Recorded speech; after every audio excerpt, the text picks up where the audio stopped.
민주당이 현직 대통령의 재판을 멈추는 이른바 재판 중지법을 처리하지 않기로 했습니다. 이달 안에 법안을 처리하겠다고 공언한 지 24시간 만에 없던 일이 된 건데 대통령 방탄이라는 여론 부담을 의식한 걸로 해석됩니다. 첫 소식 강민경 기자입니다.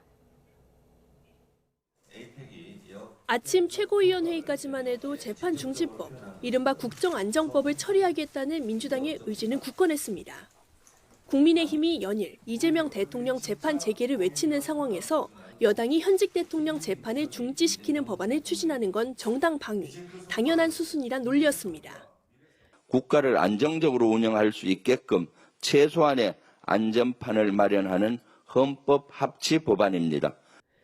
아침 회의가 끝나고 2시간도 안 돼 민주당은 긴급 기자회견을 열어 이 법안을 추진하지 않겠다고 선언했습니다.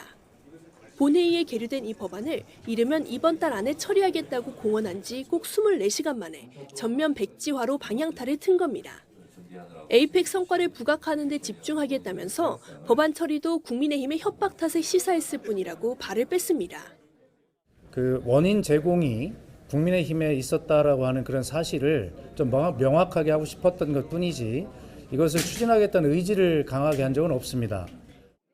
민주당은 대통령실과도 조율했다고 설명했는데 지난 6월 본회의 직전 철회했듯 대통령 방탄 입법이라는 여론의 역풍을 의식했다는 해석이 나옵니다. 하지만 사법행정 정상화 TF를 띄워 법원행정처 폐지 논의를 시작하는 등 사법개혁 의지는 재확인했습니다. 대법원장을 정점으로 하는 사법 피라미드를 민주적인 절차로 개혁하는 것이 사법개혁의 가장 핵심되는 본질입니다. 재판 중지법이 일종의 해프닝이 된 셈인데 국민의힘은 반신반의하는 표정입니다. 당정이 부정적 여론을 의식해 숨고르기에 들어갔을 뿐 완전한 철회 의사를 밝힌 게 아니란 점을 강조했습니다. 그러면서 책임 있는 사람이 직접 나서서 입장을 밝히라고 압박했습니다. 이재명 대통령 재임 기간 중에 재판 중지법을 추진하지 않겠다고 명확한 입장을 밝히십시오. 국민의힘은 재판 중지법이 빠진 민주당의 사법개혁안도 독인 객인 이재명의 대법원을 만들기 위한 과정이란 점엔 변함이 없다며 전면 철회를 촉구하고 있습니다. 대법관 증언과 재판 소원 모두 위헌의 소지가 다분하다며 전면 투쟁을 예고한 만큼 향후 법안 처리 과정에서의 정면 충돌이 예상됩니다. YTN 강민경입니다. 네, 이렇게 더불어민주당이 이른바 재판중지법 추진 의사를 철회한 뒤에 강훈식 대통령 비서실장이 긴급 기자회견을 열었습니다. 사법개혁안에서 이를 제외해달라고 여당에 요청했다고 밝혔는데 관련 논란에서 확실히 거리를 두겠다는 대통령의 의중이 담긴 걸로 보입니다. 강진원 기자의 보도입니다. 숨가빴던 정상회교를 마친 뒤 공개 일정이 없던 대통령실. 강훈식 대통령 비서실장이 갑작스레 긴급 회견을 공지했습니다. 여당이 추진했다 보류한 재판중지법에 대한 대통령실의 입장을 알리기 위해서입니다. 강 실장은 헌법 84조에 따라 현직 대통령에 대한 형사재판이 중지되는 건 다수 헌법학자의 견해라고 우선 주장했습니다. 헌법재판소도 같은 취지의 해석을 내놓은 적이 있다고 강조했습니다.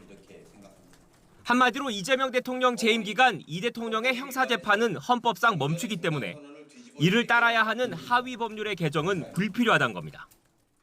헌법상 당연히 중단되는 것이니 입법이 필요하지 않고 여당과의 조율 과정도 공개했습니다.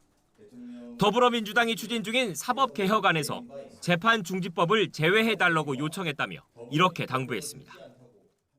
대통령을 정쟁의 중심에 끌어넣지 않아주시기를 당부드립니다. 이 대통령의 최측근 참모인 강훈식 비서실장이 직접 나선 건 재판중지법을 둘러싼 논란에서 명확히 선을 긋겠다는 대통령의 생각이 반영된 거란 분석입니다. 경주 에이펙 정상회의와 미국, 중국, 일본 등 주요국 정상과의 양자회담에서 거둔 성과가 가려질 걸 우려했다는 겁니다. 법원이 이미 재판을 중단한 상황에서 굳이 여론의 주목도를 높일 필요가 없다는 판단 역시 고려된 것으로 보입니다.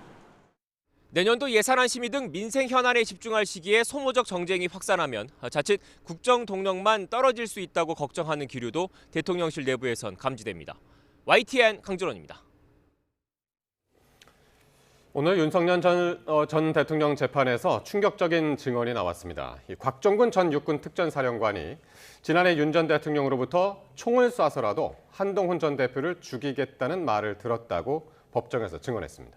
윤 전 대통령 측은 해당 발언을 한 적이 없다며 증언이 사실인지 의문이라고 곧바로 반박 입장문을 냈습니다.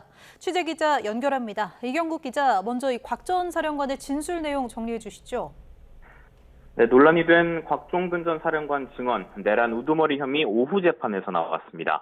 지난해 10월 1일 국군의 날 시가 행진을 마치고 대통령 관저에서 만찬이 진행이 됐는데 이때 윤 전 대통령이 한동훈 당시 국민의힘 대표를 총으로 쏴서라도 죽이겠다는 말을 했다는 겁니다. 이 증언은 윤 전 대통령이 곽 전 사령관을 직접 신문하는 과정에서 나왔습니다. 윤 전 대통령은 곽 전 사령관이 비상대권 관련 언급을 들었다고 주장한 데 대해서 시국을 얘기할 상황이 아니었고 술을 많이 마신 상태 아니었느냐며 진술의 신빙성을 공격하는 취지의 질문을 했습니다. 이에 곽 전 사령관은 한 전 대표 관련 이야기를 분명히 했었다면서 검찰에서도 차마 안 했던 말을 하겠다며 증언을 이어갔습니다. 이어 윤 전 대통령이 한 전 대표와 일부 정치인을 호명하며 잡아오라고 했었고 총으로 쏴서라도 죽이겠다고 말했었다고 증언했습니다.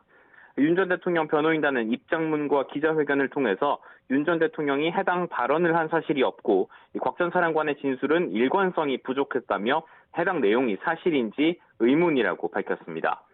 이후 재판에서는 계엄 당시 국회의원들을 끌어내라는 지시가 있었는지를 두고도 공방이 벌어졌습니다. 윤 전 대통령은 당시 자신이 느닷없이 의원을 끄집어내라는 얘기를 했겠느냐고 지적했는데 곽 전 사령관은 문을 부수고 들어가 끌어내라는 지시가 전부 머릿속에 박혀 있다면서 기존 자신의 입장을 굽히지 않았습니다. 네. 자, 그리고 오늘 국민의힘 권성동 의원이 피고인석에 앉은 모습도 공개됐죠. 네, 맞습니다. 권성동 의원 오늘 오전 서울중앙지방법원에서 열린 정치자금법 위반 혐의 첫 재판에 출석했습니다. 특검 제도 도입 이후 불체포 특권을 가진 현역 의원으로서는 최초로 구속 상태에서 재판을 받고 있는데요. 재판부가 법정 촬영을 허가하면서 구속된 뒤 처음으로 모습이 공개됐습니다. 권 의원 오늘 수용복이 아닌 남색 정장과 흰 셔츠 차림을 하고 왼쪽 가슴에는 수용번호 2961번이 적힌 명찰을 단 상태로 법정에 섰습니다. 본격적으로 진행된 재판에서 권 의원 측은 윤영호 전 통일교 세계본부장을 만났지만 1억 원은 받지 않았다면서 혐의를 부인했습니다. 이어 통일교 측이 정부를 상대로 진행한 프로젝트는 권 의원과는 관련이 없다면서 공소장의 내용이 권 의원과 통일교의 모든 프로젝트가 다 관련됐다는 예단을 갖게 한다고도 주장했습니다. 이에 특검은 객관적인 증거로 모두 입증 가능한 내용이라면서 권 의원 측의 주장이 범행 부인에 가까운 것 같다고 맞서기도 했습니다. 다음 재판이 오는 21일 열릴 예정인 가운데 1억 원 공여자로 지목된 통일교 전 간부 윤영호 씨가 증언대에 설 예정입니다. 지금까지 사회부에서 전해드렸습니다. 내란 특검이 계엄 당일 여러 차례 의원총회 장소를 바꿔 계엄 해제 표결을 방해한 의혹을 받고 있는 추경호 국민의힘 의원을 상대로 구속영장을 청구했습니다. 특검은 추 의원이 윤 전 대통령과 공모한 사실이 충분히 있다고 판단했습니다. 권준수 기자가 보도합니다. 국민의힘 원내대표였던 추경호 의원은 지난주 피의자 신분으로 내란 특검에서 12시간 고강도 조사를 받았습니다. 계엄 선포 직후 소속 의원의 계엄 해제 표결 참여를 방해했다는 의혹 때문입니다. 특검은 추 의원이 의원총회 장소를 국회에서 당사로, 이후엔 또다시 당사에서 국회로 거듭 변경한 점에 주목하고 있습니다. 윤석열 전 대통령의 지시에 따라 국회의 계엄 해제 의결을 일부러 지연시킨 거라는 겁니다. 다만 추 의원은 국회 출입이 제한된 상황을 고려해 의원총회 장소를 바꾼 거라며 강하게 의혹을 부인해왔습니다. 계엄 당일 있었던 사실관계에 대해서 소상히 설명드렸습니다. 그러나 특검은 추 의원이 윤 전 대통령과 공모한 사실이 충분히 소명됐다며 구속 수사가 필요하다고 보고 신병 확보에 나섰습니다. 민주당뿐만 아니라 상당수 국민의힘 의원에 대해서도 필요한 만큼 참고인 조사가 이뤄진 점도 강조했습니다. 추경호 국민의힘 의원에 대해 내란 중요임무 종사 혐의로 구속영장을 청구하였습니다. 범죄의 중대성, 증거의 인멸 우려 등을 고려한 것입니다. 내란 특검이 현역 의원에 대해 구속영장을 청구한 건 이번이 처음으로 법원의 피의자 신문 여부는 국회 체포동의안 표결 절차를 거친 뒤 정해질 예정인 가운데 추 의원의 신병 확보 여부는 향후 계엄해제 방해 의혹 수사의 속도를 결정할 것으로 보입니다. YTN 권준수입니다. 황교안 전 총리에 대한 압수수색이 2차례 무산된 가운데 내란 특검이 조만간 재집행에 나설 것으로 보입니다. 내란 특검은 내란 선전, 선동 혐의를 받는 황교안 전 총리에 대한 압수수색 영장을 추가로 발부받았다고 밝혔습니다. 박지영 특검보는 언론 브리핑에서 압수수색 영장 집행을 다시 시도한다 해도 황 전 총리가 응할 것 같지 않다면서 조만간 시기와 방법을 정할 거라고 설명했습니다. 이재명 대통령이 내일 국회에서 728조 원에 달하는 새 예산안을 설명하는 시정연설에 나섭니다. 경제 성장과 민생 회복을 뒷받침하기 위해 확장 재정에 방침이 찍혔는데 이 대통령이 적극 설득에 나설 것으로 보입니다. 보도에 정인용 기자입니다. 내년도 정부 예산안 규모는 728조 원으로 올해보다 약 8% 늘어난 역대 최대입니다. 본 예산, 한 해 나라 살림을 짜는 것, 새 정부 들어 이번이 처음인데 이재명 대통령이 직접 시정연설을 통해 예산 방향성을 알립니다. 방점은 경제 성장과 민생 회복에 찍힐 걸로 보입니다. 미래 먹거리인 인공지능 예산은 기존보다 3배 넘게 늘었고 연구개발 분야도 대폭 증가했습니다. 또 이 대통령의 대표 사업인 지역화폐 예산도 20조 원 넘게 편성했는데 지역경제 활성화 마중물 역할을 할 거란 기대감이 반영됐습니다. 실제 이 대통령은 취임 이후 유사한 소비 진작책인 민생회복 소비 쿠폰 추경에 나서며 효과를 강조하기도 했습니다. 소비 쿠폰 지급에 힘입어서 29개월 만에 가장 큰 폭으로 증가했습니다. 적절한 재정 투입이 국민 경제 성장에 미치는 긍정적 효과가 현장에서 증명됐습니다. 이 대통령은 예산안 시정연설에 앞서 에이펙 성과도 소개할 전망입니다. 관세 협상 타결과 한중 관계 복원 등이 언급될 걸로 보입니다. 줄곧 천명해온 국익 중심 실용 외교를 부각할 거란 관측이 나옵니다. 특히 전임 정부의 긴축 재정 기조가 새 정부 들어 확 바뀌는 만큼 이 대통령은 시정연설에서 원활한 예산 처리를 위한 야당의 협조를 적극 구할 걸로 예상됩니다. YTN 정인용입니다. 이런 가운데 민주당은 이재명 정부의 첫 예산 정국을 맞아 에이펙 성과를 예산으로 뒷받침하자며 확장 재정 기조에 힘을 보탰습니다. 반면 야당은 지역화폐 예산 등을 포퓰리즘으로 규정하며 삭감을 예고했습니다. 계속해서 김철희 기자입니다. 이재명 정부가 짠 첫 내년도 예산안을 넘겨받은 국회가 토론회로 심사의 시작을 알렸습니다. 첫 발제자로 나선 기재부 예산실장은 역대 최다 예산 728조 원의 의미를 이렇게 설명했습니다. 경기 회복 및 성장 잠재력 확보에 재정이 마중물 역할을 해야 되며 구조 개혁을 위해서도 일정 부분 투자가 필요하다. 경제 성장률이 기대를 밑도는 등 경기 침체 속에 확장 재정이 필요하다는 취지로 AI 대전환과 인구 위기 등 4가지를 시급한 과제로 꼽았습니다. 이를 위해 윤석열 정부에서 대폭 삭감돼 논란을 빚은 연구개발, R&D와 산업 관련 예산을 크게 늘리기로 했는데 그간 우려를 낳은 국가 채무 비율의 경우 2029년까지 GDP 대비 50% 후반 수준으로 관리한다는 목표도 함께 세웠습니다. 민주당은 중요한 건 숫자가 아닌 방향이라고 힘을 실었는데 특히 정상외교 성과를 뒷받침하겠다고 강조했습니다. 외교로 열린 길은 국회 입법과 예산으로 완성될 때 실질적 성과가 됩니다. 반면 국민의힘은 이번 예산안을 포퓰리즘으로 규정했습니다. 이재명 표 예산으로 불리는 소비 쿠폰이나 지역 화폐를 겨냥해선 경제적 효과는 미미하고 미래 세대의 부담만 전가한다며 대폭 삭감하겠다고 벼렀습니다. 대신 지도부가 전국을 돌며 지역 맞춤형 예산을 발굴해 심사에 반영한다는 계획입니다. 오랜 시간 지역 발전을 위해 애써오신 노력이 이번 예산을 통해서 확실히 결실을 맺을 수 있도록 오는 5일 예산안 공청회를 시작으로 본격적인 예산 전쟁에 뛰어들 예결위 소속 양당 간사들은 작금의 경제 상황을 두고 내탓 공방도 벌였습니다. 윤석열 정부 3년 동안 우리 대한민국의 경제 상황을 되돌아보면은 정말로 어떻게 대한민국이 이렇게까지 될 수 있나. 윤석열 정부가 이거 편성했나 이런 생각을 했습니다. 개업을 했던 그 정부의 모든 정책이 다 잘못됐다 할 수는 없는 거 아니겠습니까? 내년도 예산안의 국회 처리 법정 시한은 다음 달 2일입니다. 여야가 양보 없는 심사를 예고한 만큼 올해도 정해진 시한을 가볍게 넘길 거란 전망이 지배적입니다. YTN 김철입니다.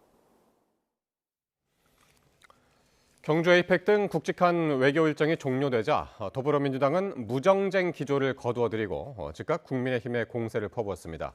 정부 성과에 딴지 걸지 말라고 비판했는데 국민의힘은 백지 외교라고 깎아내렸습니다. 김다현 기자가 보도합니다. 더불어민주당은 경주 에이펙이 역대급 성과를 냈다며 이구동성으로 정부를 추앙했습니다.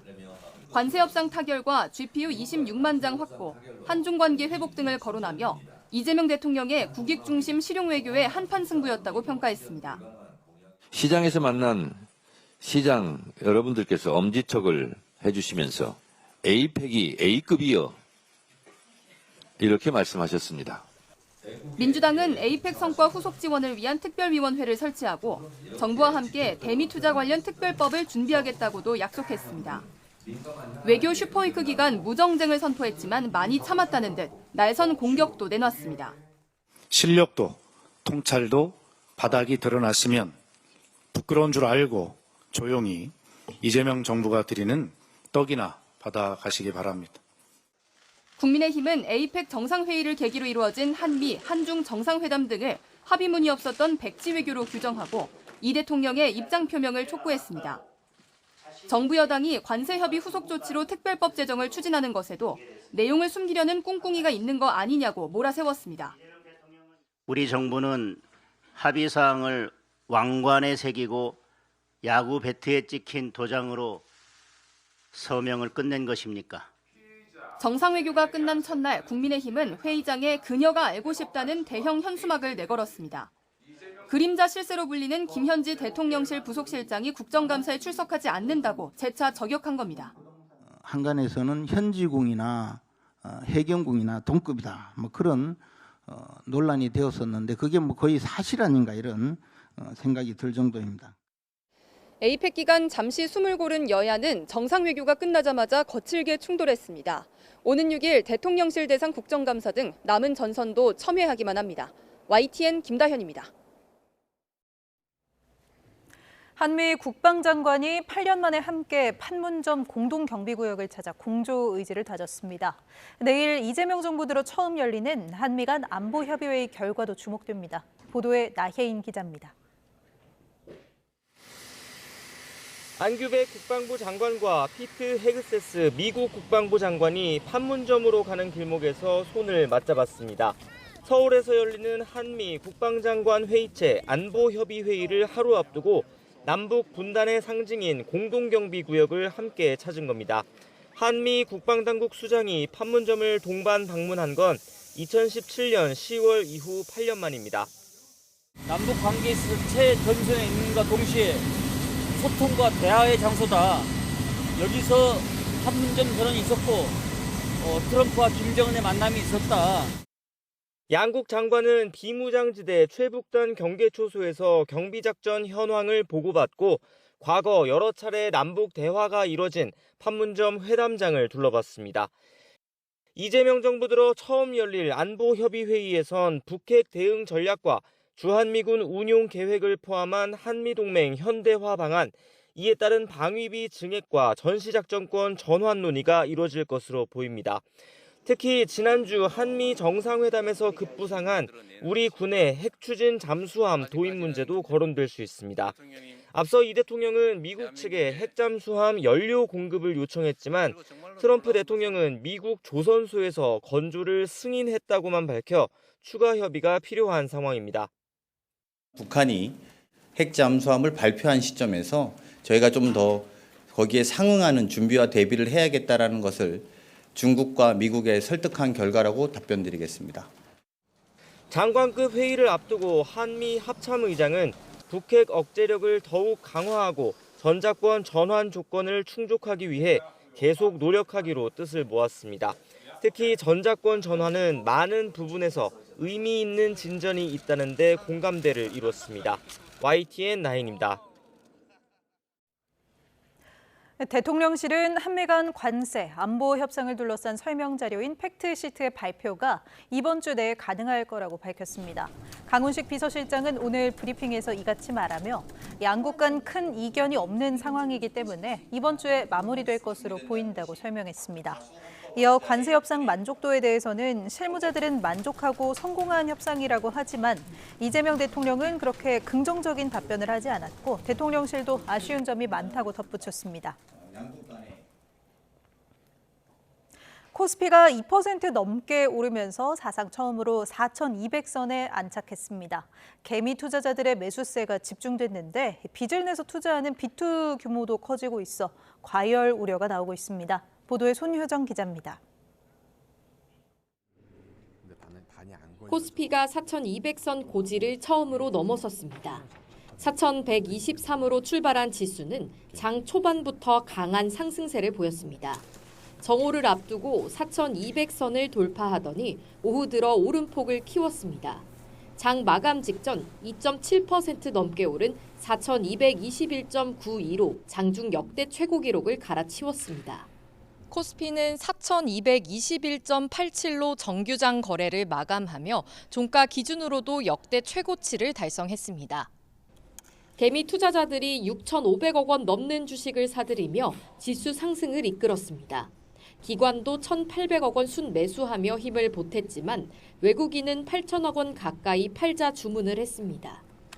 반도체 투톱의 상승세 역시 무서웠습니다. 삼성전자는 11만 전자에 등극했고 SK하이닉스도 사상 처음으로 62만 원에 올라섰습니다. 조선, 방산 주도주도 강세였습니다. 국내 증시가 이렇게 파죽지세로 오르자 해외로 떠났던 투자자들도 돌아오고 있습니다.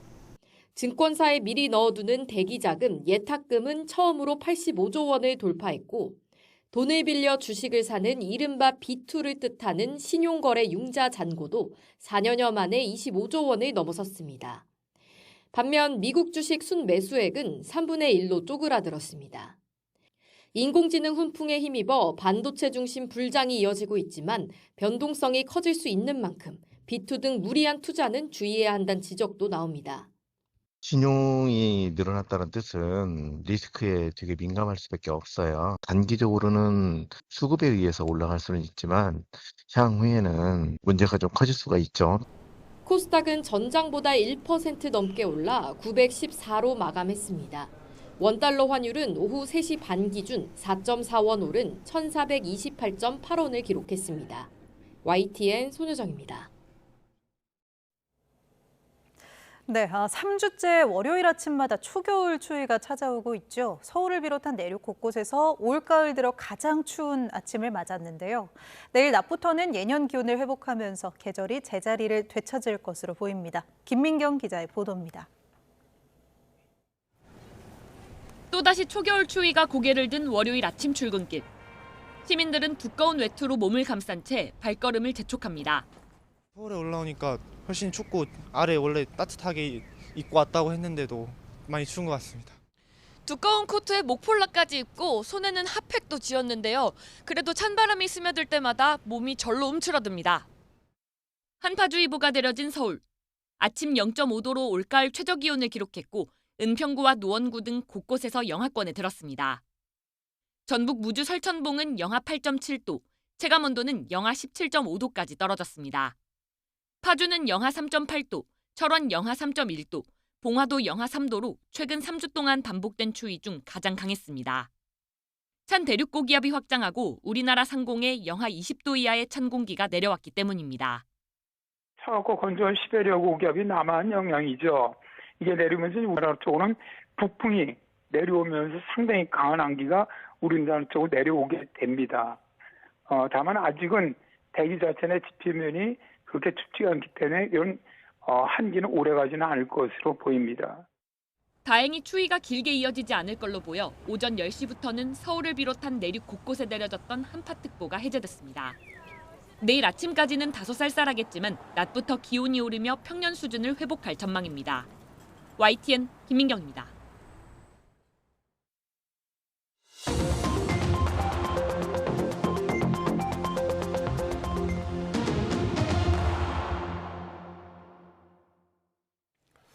정치권 관심 뉴스 살펴보는 포커스 나이트 시간입니다. 오늘은 강성필 민주당 부대변인, 정광재 통연정치연구소장과 함께하겠습니다. 어서 오십시오. 안녕하세요. 더불어민주당이 현직 대통령의 형사재판 중지를 명시하는 형사소송법 개정안, 이른바 재판중지법을 다시 꺼내들었다가 하루 만에 거둬들였습니다. 대통령실에서도 불필요하다는 입장을 내놨는데요. 국민의힘 입장까지 먼저 차례로 들어보시겠습니다.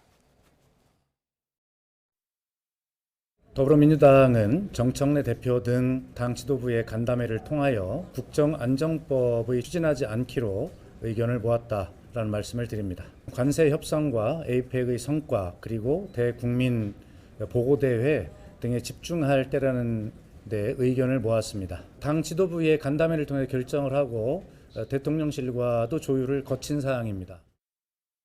헌법 84조에 따라 현직 대통령에 대한 형사재판이 중지된다는 것이 다수 헌법학자의 견해입니다. 헌법상 당연히 중단되는 것이니 입법이 필요하지 않고, 그래서 당의 사법개혁안 처리 대상에서 재판중지법을 제외해달라고 요청하였습니다. 대통령을 정쟁의 중심에 끌어넣지 않아주시기를 당부드립니다. 책임 있는 사람이 이재명 대통령 재임 기간 중에 재판중지법을 추진하지 않겠다고 명확한 입장을 밝히십시오. 자, 어제 뉴스 보신 분들은 이제 많이들 기억하고 계실 텐데요. 민주당, 특히 정확하게는 이제 박수현 대변인이 재판중지법을 국정안정법 그리고 헌법 84조 수호법으로 바꿔 부르겠다고 하면서 정기국회 회기 내에 추진하겠다고 이제 이야기를 했었는데, 오늘은 이제 추진하지 않겠다라고 이야기를 했습니다. 하루 만에 이렇게 철회한 배경부터 좀 설명 좀 해주시죠. 일단 에이펙 정상회담의 성과, 그리고 미국과의 관세 협상에 따른 성과, 그리고 또 코스피가 4,200을 뚫는 이런 대통령의 경제적인 성과가 있는데, 그러면 이제 당 정대가 대통령의 성과에 대해서 잘 홍보를 해서 또 국민들에게 또 경제 대통령이라는 인식도 잘 심어드리고 또 국민들을 또 안심을 시켜드리는 이러한 어떤 분위기가 형성이 되어야 하는데, 이러한 과정에서 재판중지법, 일단 네이밍부터가 마치 이재명 대통령이 잘못을 해서 재판을 받게 되면 뭔가 탈이 날 것 같은 그러한 뉘앙스로 국민들에게 인식이 될 수가 있고, 마찬가지로 또 국회에서 이것들이 또 정쟁으로 번지게 된다면 앞서 말씀드렸던 대통령의 성과가 바래지는 그런 악 영향을 미치기 때문에 대통령실과 어떤 당에서 조율을 해가지고 이것을 중단하기로 결정을 했다, 이렇게 말씀드릴 수가 있을 것 같습니다. 예. 덧붙여서 사실 이제 장동혁 대표께서 재판중지법을 우리가 추진하겠다 여당이라고 하니까 이거 나쁜 거라고, 하면 안 된다고 비판을 하셨잖아요. 예.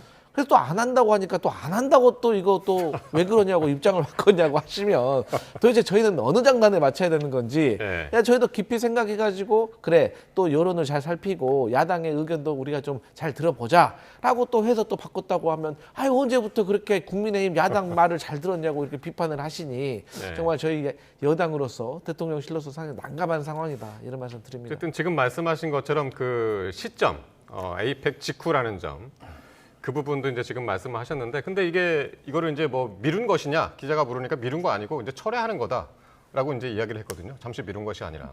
장동혁 국민의힘 대표가 지적한 부분에 대해서 잠깐만 먼저 말씀드리자면, 자, 이번에 하지 않겠다고 하는데 그러면 실제로 재판을 재개하려는 움직임이 나타났을 때 그때도 정말 안 할 거냐, 이걸 명문화해달라는 겁니다.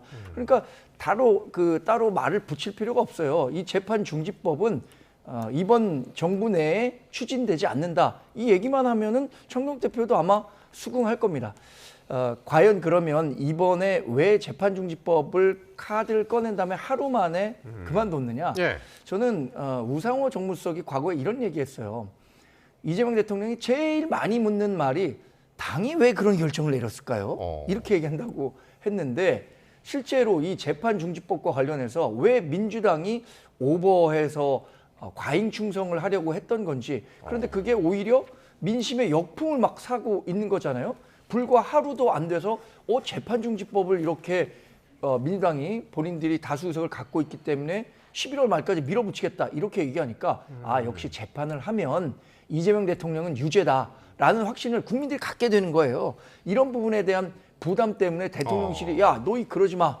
괜히 그랬다가 우리만 피본다. 이런 식의 인식이 확산됐기 때문에 지금 얘기한 것처럼 그 당에 정중하게 요청을 했고 당은 뭐 대통령실의 기세에 밀려서 그 요청을 받아들였다고 봐야겠죠. 그러니까요. 오늘 아침만 하더라도 이제 이걸 계속 이른바 재판중지법 이제 계속해서 밀어붙일 그런 의견들이 막 나왔었는데 갑자기 이제 낮 사이에 이게 바뀌어가지고 지금 말씀하신 것처럼 강훈식 비서실장이 대통령을 정쟁의 중심에 끌어들이지 말아달라 공개적으로 이런 발언까지 한 상황이거든요. 오늘 그리고 어떤 보도가 나왔냐면 이재명 대통령이 강훈식 실장을 통해 재판중지법 추진을 중단하라는 요청을 당에 해달라 이런 요청을 했다는 이야기까지 지금 나왔습니다. 근데 이제 재판중지법을 이게 추진해야 된다라고 이제 여당에서 움직임이 있었던 거는 사실 이런 얘기 조금 드리기 송구스럽지만 이제 국민의힘 의원이 법사위 국정감사에서 서울고등법원장에게 이재명 대통령의 중단된 재판에 대해서 이거 해야 되는 거 아니냐? 할 수 있는 거냐? 이렇게 질의를 했잖아요. 그러니까 서울고등법원장이 이론상으로는 가능하다라고 말을 한 것이 발단이 된 거예요. 근데 사실 국정감사가 이 정책적인 시스템에 대해서 개선하는 장인데 거기에서 이재명 대통령의 지나간 재판 이미 국민의 선택을 최우선의 가치로 판단을 해서 법원에서 중단을 시켰는데 여기에 대해서 국민의힘에서 불을 붙였기 때문에 민주당이 끌어올랐다라고 저는 보고 있고 또 최근에 대장동 일당 쉽게 말해서 유동규 전 성남도시개발공사 본부장과 그 일당들과 관련된 이 재판 결과 1심 결과가 나왔잖아요. 중형이 내렸었어요. 근데 여기에서 판결문에서 유동규 씨가 수뇌부의 뭐 판단이 없이는 혼자서 독단적으로 할 수는 없었던 것이다 라는 문구와 이재명 성남시장은 유착관계를 몰랐다라는 이 두 가지의 상반된 문구를 가지고 또 국민의힘에서 이렇게 해서 이재명 대통령도 재판을 시작해야 된다. 유죄가 드러났다. 이렇게 공격을 하고 있기 때문에 이러한 어떤 분위기에 있어서 당원과 지지자들이 이러다가 재판부에서 혹은 사법의 독립이라는 이유로 이상한 어떤 판단을 내리지 않을까라는 걱정과 우려가 있었기 때문에 여당에서는 좀 추진했던 어떤 경위가 있었는데 결국에는 대통령께서 이게 본인에게 오해받을 수 있잖아요. 그리고 지금은 그럴 때가 아니다라고 판단을 하신 겁니다. 그러니까요. 지금 말씀하신 대로 강훈식 비서실장도 조금 전에 얘기했지만 헌법 84조로 충분하다. 충분한데 왜 법안을 만들어서 더 시끄럽게 만드냐. 왜 이걸 정쟁으로 만드냐. 그런 얘기를 한 거거든요. 그러니까 이제 이런 거죠. 그렇게 국민의힘에서 공격을 하고 있는데 여당에서 아닙니다. 라는 단편적인 답을 하게 되면 또 중도층에 있는 국민들이 또 흔들릴 수도 있는 것이고 의심할 수도 있기 때문에 거기에 대해서 강하게 그래서 정당 보호 차원이라고 정당 방위 차원이라고 했잖아요. 그러니까 뭐 예를 들어서 우리가 국회의원도 뭔가 누명을 쓰면 가만히 있으면은 오히려 뭔가 죄를 지은 것 같으니까 고소고발하는 것처럼 이런 차원이었는데 크게 생각했을 때는 그것이 대통령께 좀 더 누가 되는 거다라고 판단을 한 겁니다. 지금 강훈식 비서실장이 헌법 84조를 보면 재판이 중지된다는 것이 법조계의 다수 의견이라고 주장했습니다. 그건 주장이지 실제 합의된 결론은 없는 겁니다. 2017년에도 아시겠지만 당시 홍준표 자유한국당 대표가 이런 사법 리스크가 있었기 때문에 당시 10명의 그 법학자에게 물어봤었어요. 근데 그 분들조차도 재판이 계속 돼야 한다라고 얘기한 분들이 더 많았다는 점을 말씀드리고 그렇기 때문에 그게 다수의 의견이다라고 주장하는 것이지 그게 사실은 아니다라는 점을 우선 말씀드립니다. 기본적으로 재판은 재판부가 담당합니다. 고등법원장이 국정감사에 나와서 이론적으로 가능하다라고 얘기한 것은 저는 답변에는 하등의 문제가 없다고 생각합니다. 그런데 이것을 받아들이는 민주당 입장에서는 굉장히 부담스러울 수밖에 없고 더욱이 지난주 금요일에 나왔던 대장동 일당과 관련한 배임죄 재판 결과가 결국엔 무엇을 가리키고 있는가? 성남시 수뇌부가 거기에 그 결정을 주지 않았다면 그 민간업자들이 특혜를 받을 수 없었다는 점을 암시하고 있거든요. 정치나 법이나 굉장히 저는 상식이 중요하다고 생각하는데 그 법원 판결문을 읽어본 상식적인 국민이라면 결국에 이재명 대통령도 관련해서 재판이 중지돼 있어서 망정이지 재판이 계속된다면 이재명 대통령도 중형을 면할 수가 없다라고 생각할 겁니다. 근데 그런 것들에 대한 우려 때문에 민주당이 오히려 급발진해서 재판중지법이라는 이 악수를 뒀다 이렇게 평가해야겠죠. 제가 근데 한마디만 덧붙이겠습니다. 이 유동규 씨 그 재판과 관련해 가지고는 제가 앞서도 말씀드렸지만 재판부에 두 가지의 전혀 다르게 해석을 할 수 있는 뉘앙스가 있는 거죠. 하나는 우리 대변인께서 말씀하셨던 것처럼 수뇌부가 모르지 않았을 것이다. 하지만 이 수뇌부란 말은 상당히 확장적으로 해석을 할 수가 있는 겁니다. 하지만 이재명 성남시장은 몰랐다라는 것은 명확한 거예요. 비교적. 그렇기 예. 때문에 저희 민주당은 그거와는 좀 상관이 없다 이런 말씀 드립니다.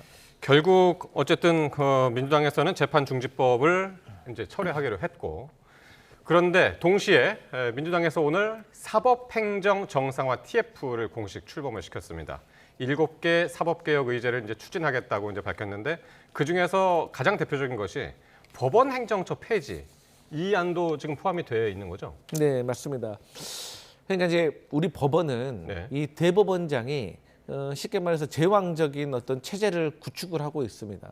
그러니까 대법원장이 1심, 2심, 상고심까지 모든 판사들의 인사권을 가지고 있는 거죠.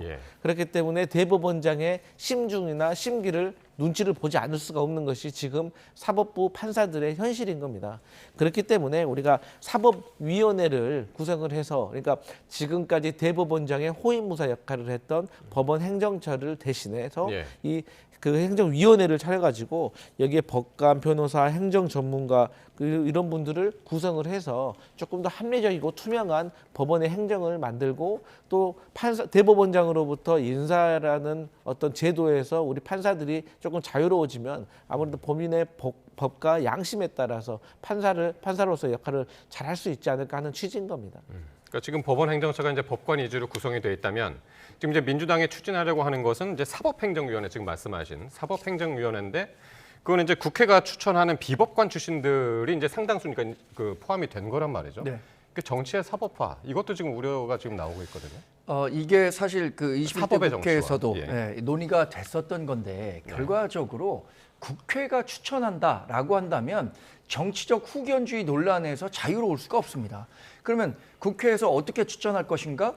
여야 의석 배분수대로 몇 명을 추천하겠다 이렇게 얘기가 될 텐데, 지금 민주당이 얘기하고 있는 것은 어차피 지금 국회는 민주당이 다수 의석을 갖고 있기 때문에 이러한 정치적 후견주의를 바탕으로 한 그 위원회 구성 자체가 민주당에 유리하게 구성될 것이다라는 것을 전제로 하고 있다고 판단합니다. 만약에 지금 다수당이 국민의힘이었다라고 한다면 민주당이 이런 법안을 추진하려고 할까요? 저는 당연히 그렇지 않을 거라고 생각합니다. 지금 그 법원행정처와 관련해서 대법원의 호위무사처럼 인식하고 있는 것 같지만, 사실 법원행정처로 인해서 효율적으로 법원 전체가 운영되고 있다는 점도 민주당은 의도적으로 외면하고 있는 거예요. 만약에 국회 추천한 비법관 출신의 사법행정위원회가 구성된다면 말씀하신 사법의 정치화가 더욱더 가속화돼서 전국에는 민주당이 원하는 방식의 법관 구성이나 법원 운영으로 치르따를 수밖에 없다는 점을 말씀드려야겠습니다. 이게 연내 통과를 목표로 한다면서요, 민주당에서? 네, 맞습니다. 연내 이제 이 제도를 저희가 안착을 시키려고 하는데, 근데 이제 이런 게 있습니다. 만약에 우리가 이제 사법행정위원회가 사법의 정치화라고 말을 한다고 하면, 그런다고 하면 헌법재판소 재판관들도 국회에서 추천하잖아요. 그러면 이것도 사법의 정치합니까? 특별검사, 방송통신위원회, 그 밖에도 우리 정부 조직에 국회에서 추천하는 분들이 많이 있어요. 그럼 다 이게 정치화 되는 겁니까? 그렇기 때문에 사실 이것을 단편적으로 사법의 정치화라고 이렇게 치부하는 것은 조금 무리수가 있다라고 생각을 하고, 어쨌든 시대가 지나면 새로운 제도가 들어서기 마련이고, 그 제도에 맞춰서 또 새로운 행정 체제가 이제 이루어지는 것이기 때문에 이 제도가 이제 새로운 자리를 찾게 되면 사법부의 제대로 된 독립을 할 수 있을 것 같다, 그렇게 보여집니다. 네, 말씀하신 것처럼 여러 위원회가 이렇게 국회 추천 몫으로 구성이 됩니다. 그런데 과거에는 적어도 여야의 합의 과정을 거치면서 적임자라는 것을 찾는 노력을 했어요. 근데 최근에 올수록 정치 양극화가 심해지면서 특히 민주당이 그런 경향이 강합니다. 합의했다가도 민주당 개딸 지지자들이 극렬하게 반대하면 야당에 대해서도 야당 추천 인사들을 임명 안 하는 게 비일비재합니다. 국가권익위원회 대표적이죠. 그리고 지금 법사위 나경원 의원에 대한 간사 선임 문제 이런 것들도 다 과거엔 관행처럼 상대 정당에 대한 그 인정이 있었는데 지금은 그런 것들에 대해서 전혀 이야기하지 않으면서 오히려 이렇게 위원회 구성이 정치화되고 있다라는 비판을 계속 사고 있는 거죠. 제가 짧게 말씀드리면 어차피 이제 이런 말씀 드리고 싶어요. 여당이 야당 되고 야당이 또 여당 되는 겁니다. 그렇기 때문에 너무 그렇게 우려할 것만은 아니다 이런 말씀 드립니다. 어쨌든 오늘 사법행정정상화 TF가 이제 출범을 했기 때문에 앞으로 이제 어떤 논의들이 이어갈지 지켜봐야 되는 상황이고요. 자, 오늘 그리고 윤 전 대통령의 내란 혐의 재판이 또 있었습니다. 여기 곽정근 전 사령관이 증인으로 또 출석을 했는데 이런 얘기를 했습니다. 윤석열 전 대통령이 지난해 국군의 날 만찬 자리에서 한동훈 전 대표를 총으로 쏴서라도 죽이겠다라는 말에 이 증언이 나왔는데 파장이 거셉니다. 이거 어떻게 들으셨습니까? 그러니까 이제 지금 형사 재판의 그 핵심 포인트는 크게 이제 두 가지예요. 첫 번째로는 이제 질서 유지 차원에서 특전사를 투입을 했느냐 이제 문제죠. 그러니까 이제 이 부분에 있어서는 계속해서 윤석열 전 대통령은 질서 유지 차원이다라고 이제 우기고 있는 거죠. 거기에 대해서 곽정근 전 사령관이 한마디로 제압한 겁니다. 아니 질서 유지할 거면은 경찰 부르지 왜 군복 입은 우리가 헬기 타고 내려왔겠냐 이런 말씀하시는 거죠. 그리고 두 번째가 이제 의원을 끌어내라고 했던 거. 이게 이제 계엄 해제를 방해하려고 했던 행위 아니겠습니까? 이거와 관련해 가지고는 여러 가지 정황과 진술이 있기 때문에 저는 그 퍼즐이 맞춰지고 있기 때문에 충분히 재판 과정에서 소명이 될 거라고 생각을 합니다. 그런데 이제 의원을 끌어내라와 동시에 이 노상원 씨 그러니까 당시에 전 정보사 사령관이었죠. 이분이 이제 또 핵심 역할을 했던 것으로 보이는데 이분의 수첩에 보면 사살조가 나오고 이 사살조가 누구를 사살하냐 여기에 대해서는 수거 대상이라고 나오고 이 수거 대상이 뭐 약 200명의 명단이 있는데 정치인들, 언론인들, 종교인, 판사 이런 분들이 있는 것이죠. 근데 거기에도 이제 여당의 당시 대표격이었던 한동훈 대표도 이제 포함이 되어 있었던 것입니다. 그래서 이제 이와 관련해 가지고 사실 당시에도 정가에서 파다했던 것이죠. 그런데 보통의 대통령이 여당의 대표를 이렇게 수거를 하고 또 해코지를 하려고 한다는 것이 사실 이 정치 공학상 좀 맞지가 않잖아요. 하지만 저희 그때 당시 야당이 보기에는 부족했지만 나름대로 한동훈 대표가 윤석열 전 대통령과의 어떤 국정 운영의 어떤 기치에 두고 사실 갈등이 있었던 것은 사실인 것 같아요. 그래서 그런 차원에서 이제 윤석열 전 대통령이 이제 국군의 날 행사 후에 군인들과 이 저녁 만찬하는 과정에서 술을 또 많이 드신 것 같아요. 그러니까 술을 또 많이 드시니까 원래 또 말씀도 많이 하시는 분이니까 또 이런저런 말을 하다 보니 또 해서는 안 될 이런 말을 하셨던 것 같다. 그것이 지금 곽정근 사령관의 증언을 통해서 현출이 되고 있다 이렇게 보입니다. 그러니까 오히려 윤 전 대통령은 그렇게 얘기를 했어요. 술을 많이 마셨는데 술을 그때 많이 마셨기 때문에 시국 이야기를 할 그런 상황이 아니었다. 그렇게 얘기를 하더라고요. 사실 그 발언 내용 자체가 너무나 충격적이어서 어디까지 신뢰할 수 있는 건가. 저는 개인적으로는 믿고 싶지 않습니다. 뭐 이런 발언이 과연 있었을까 믿고 싶지 않은 마음인데 그런데 또 어떤 정황을 놓고 봤을 때는 곽종근 전 사령관이 위증의 죄를 감수하면서까지 없는 말을 일부러 했을 것 같지는 않다는 생각도 들기 때문에 지금 나오는 발언에 어떤 충격이 더한 거겠죠. 그럼 왜 곽 전 사령관은 이런 얘기를 했을까 따져보면 아마도 윤석열 전 대통령이 12월 3일에 계엄 과정에서 문을 도끼로 깨서라도 국회에 있는 인원들을 끌어내라 이런 얘기를 한 거는 맥락이 있다. 그러니까 10월 1일서부터 벌써 이런 비상대권 계엄과 관련한 이야기를 하면서 당시에 이런 얘기까지 했었던 분이기 때문에 내가 지금 진술했던 것, 국회의원 인원들을 꺼내라고 했던 것이 내가 만들어낸 진술이 아니라 윤 전 대통령이 했던 얘기다라는 점을 강조하기 위해서 이런 얘기까지 했던 게 아닌가 싶습니다만 저는 당시에 그러면 곽 전 사령관과 윤 전 대통령만 있었던 것이 아니기 때문에 동석했던 사람들에 대해서 지금 내란 특검 여전히 가동 중이잖아요.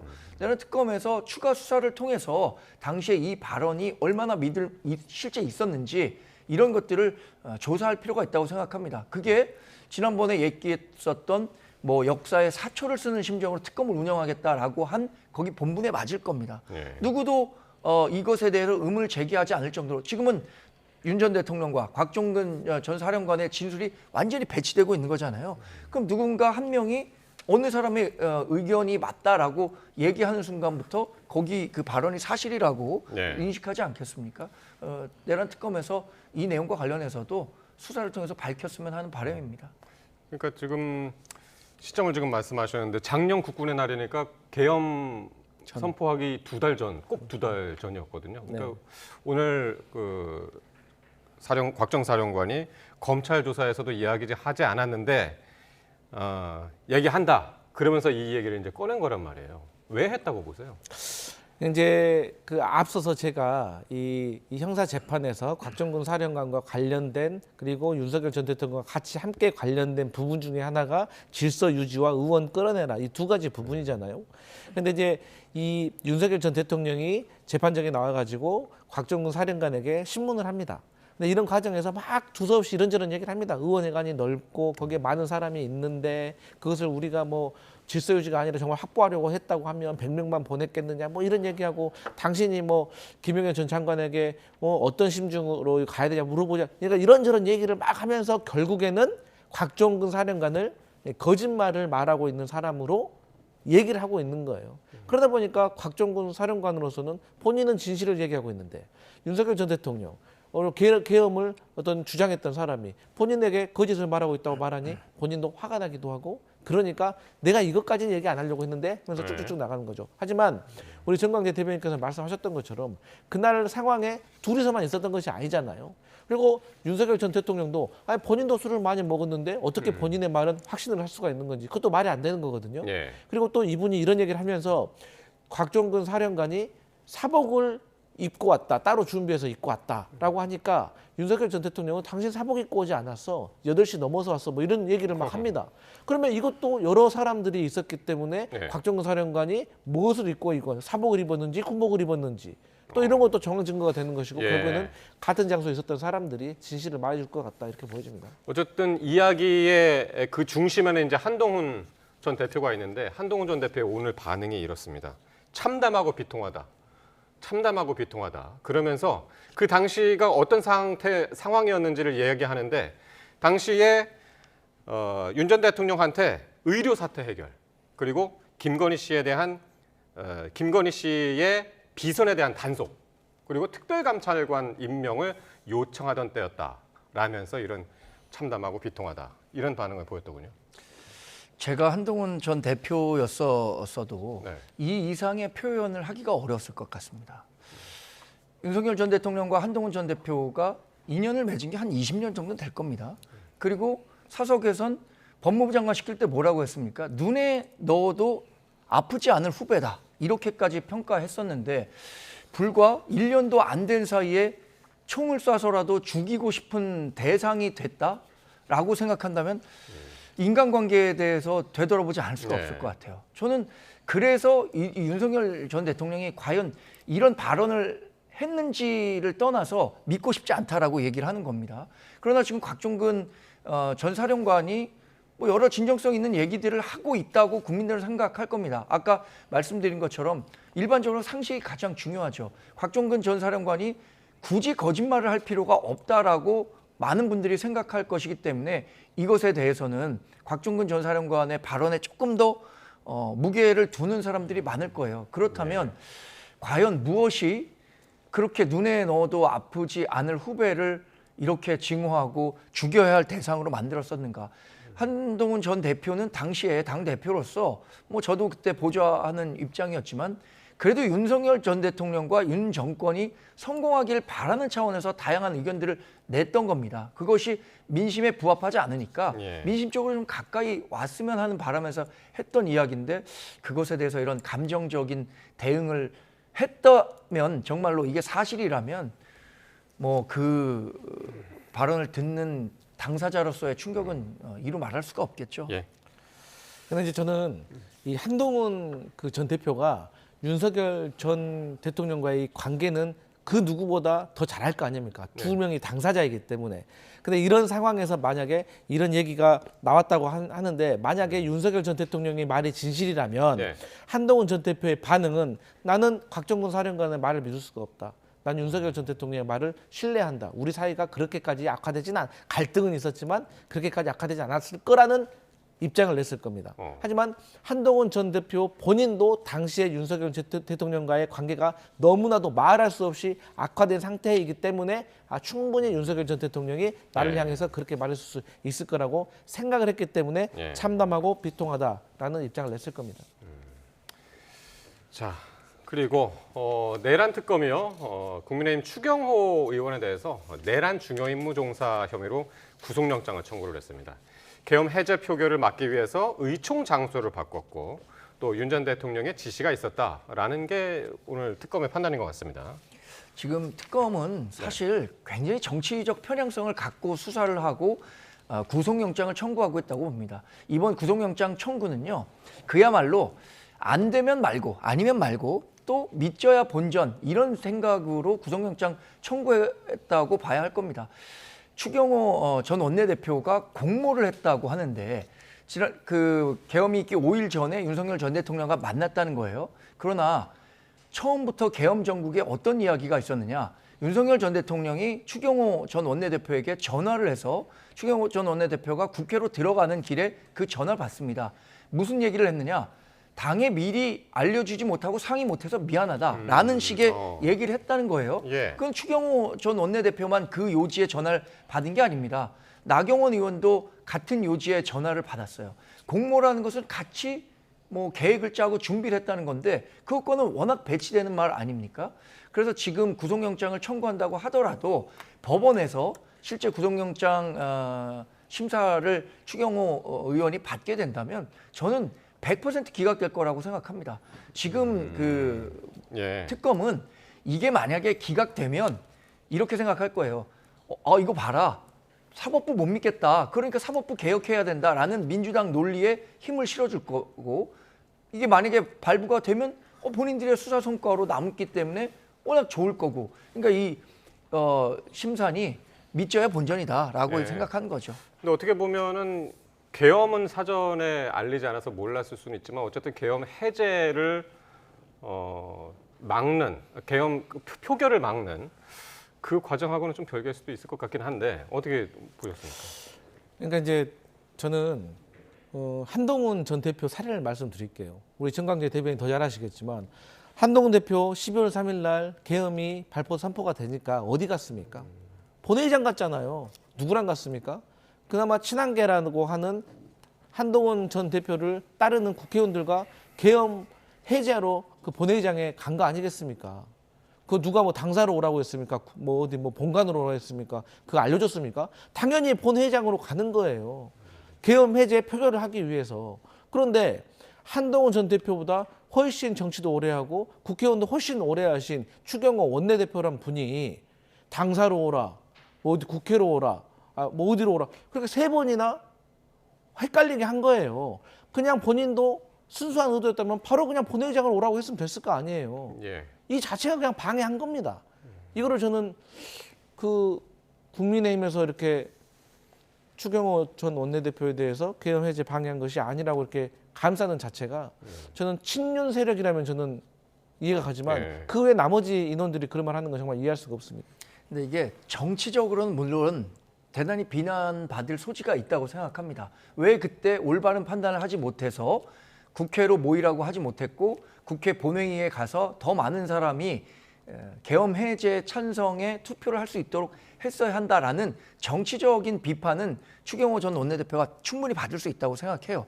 그러나 그것을 법적으로 지금 공모를 했고 이런 식으로 처벌을 받아야 한다라고 하는 부분에 대해서는 그것은 법적인 판단을 기다려봐야 한다는 거죠. 그래서 정치적으로 이런 아쉬운 목소리는 저를 비롯해서 많은 국민의힘 지지자들도 했던 겁니다. 그러나 이게 지금 민주당이 얘기한 것처럼 마치 그 국민의힘이 전체가 내란에 공모했던 것처럼 내란 정당 프레임을 짜고 공세를 벌이는 민주당 공세는 같이 뭐 이렇게 협력해야 한다라는 인식이 있는 거죠. 알겠습니다. 어쨌든 구속영장이 청구됐고 이제 구속 심사를 하려면은 중간에 불체포 특권이 있는 국회의원이기 때문에 지금 이제 체포 동의안부터 국회에서 이제 가결을 해야 되는 그런 절차가 남아 있다는 점 말씀드리고요. 자, 그리고 이재명 정부의 첫 예산안 심사가 본격적으로 시작이 됐습니다. 총 728조 원 규모로 역대 최대인데요. 여야는 확장 재정 기조를 놓고 벌써부터 치열한 신경전을 벌이고 있습니다. 발언 듣고 오겠습니다. 윤석열 정부 3년 동안 우리 대한민국의 경제 상황을 되돌아보면은 정말로 어떻게 대한민국이 이렇게까지 될 수 있나, 그리고 상상을 초월하는 세수 결손으로 심각한 재정 절벽이 초래된 바 있습니다. 23년에는 56.4조, 24년에는 30.8조, 올해 10조 원의 세입 경정이 이루어진 것까지 고려하면 윤석열 정부 3년 동안 세수 결손이 무려 100조 원에 이릅니다. 100일 기자회견에서 국채 규모의 절대액은 별로 중요하지 않고 국채를 발행해도 부채 비율이 약 50% 약간 넘는 정도가 되므로 다른 나라에 비해서 문제가 없다. 비기축 통화국 중에서 우리는 가장 높은 몇 나라에 속합니다. 이렇게 퍼센티지만 가지고 우리가 괜찮다라는 이런 인식은 재정당국도 그렇고 대통령도 이런 인식은 대단히 위험하다라고 말씀을 드립니다. 예, 앞서 말씀드린 것처럼 정부 내년 예산안 계획이 728조 원입니다. 한 해 전보다 이제 8%가 늘어난 건데 상당한 액수죠. 그러니까 700조 원대 자체도 이제 처음이고, 근데 민주당에서는 이게 꼭 필요하다는 거잖아요. 확장 재정이 필요하다. 사실 이제 그 확장 재정의 내용을 좀 들여다보면 AI와 이 R&D, 그러니까 연구 개발비에 집중적으로 투자를 하는 겁니다. 지금 우리 AI라든지 반도체라든지 이런 어떤 첨단 과학과 관련된 이 사업이 얼마나 중요한지 아실 겁니다. 우리가 지금 과거에 중국에 비해서 훨씬 앞서 있다고 지금 말하죠. 그저 중국이 물건값이 싸기 때문에 한국과 비교했을 때 경쟁력이 있다라는 것이 이제 옛날 얘기 돼버렸어요. 이제 기술조차도 중국에게 뒤처지고 있는 그런 상황입니다.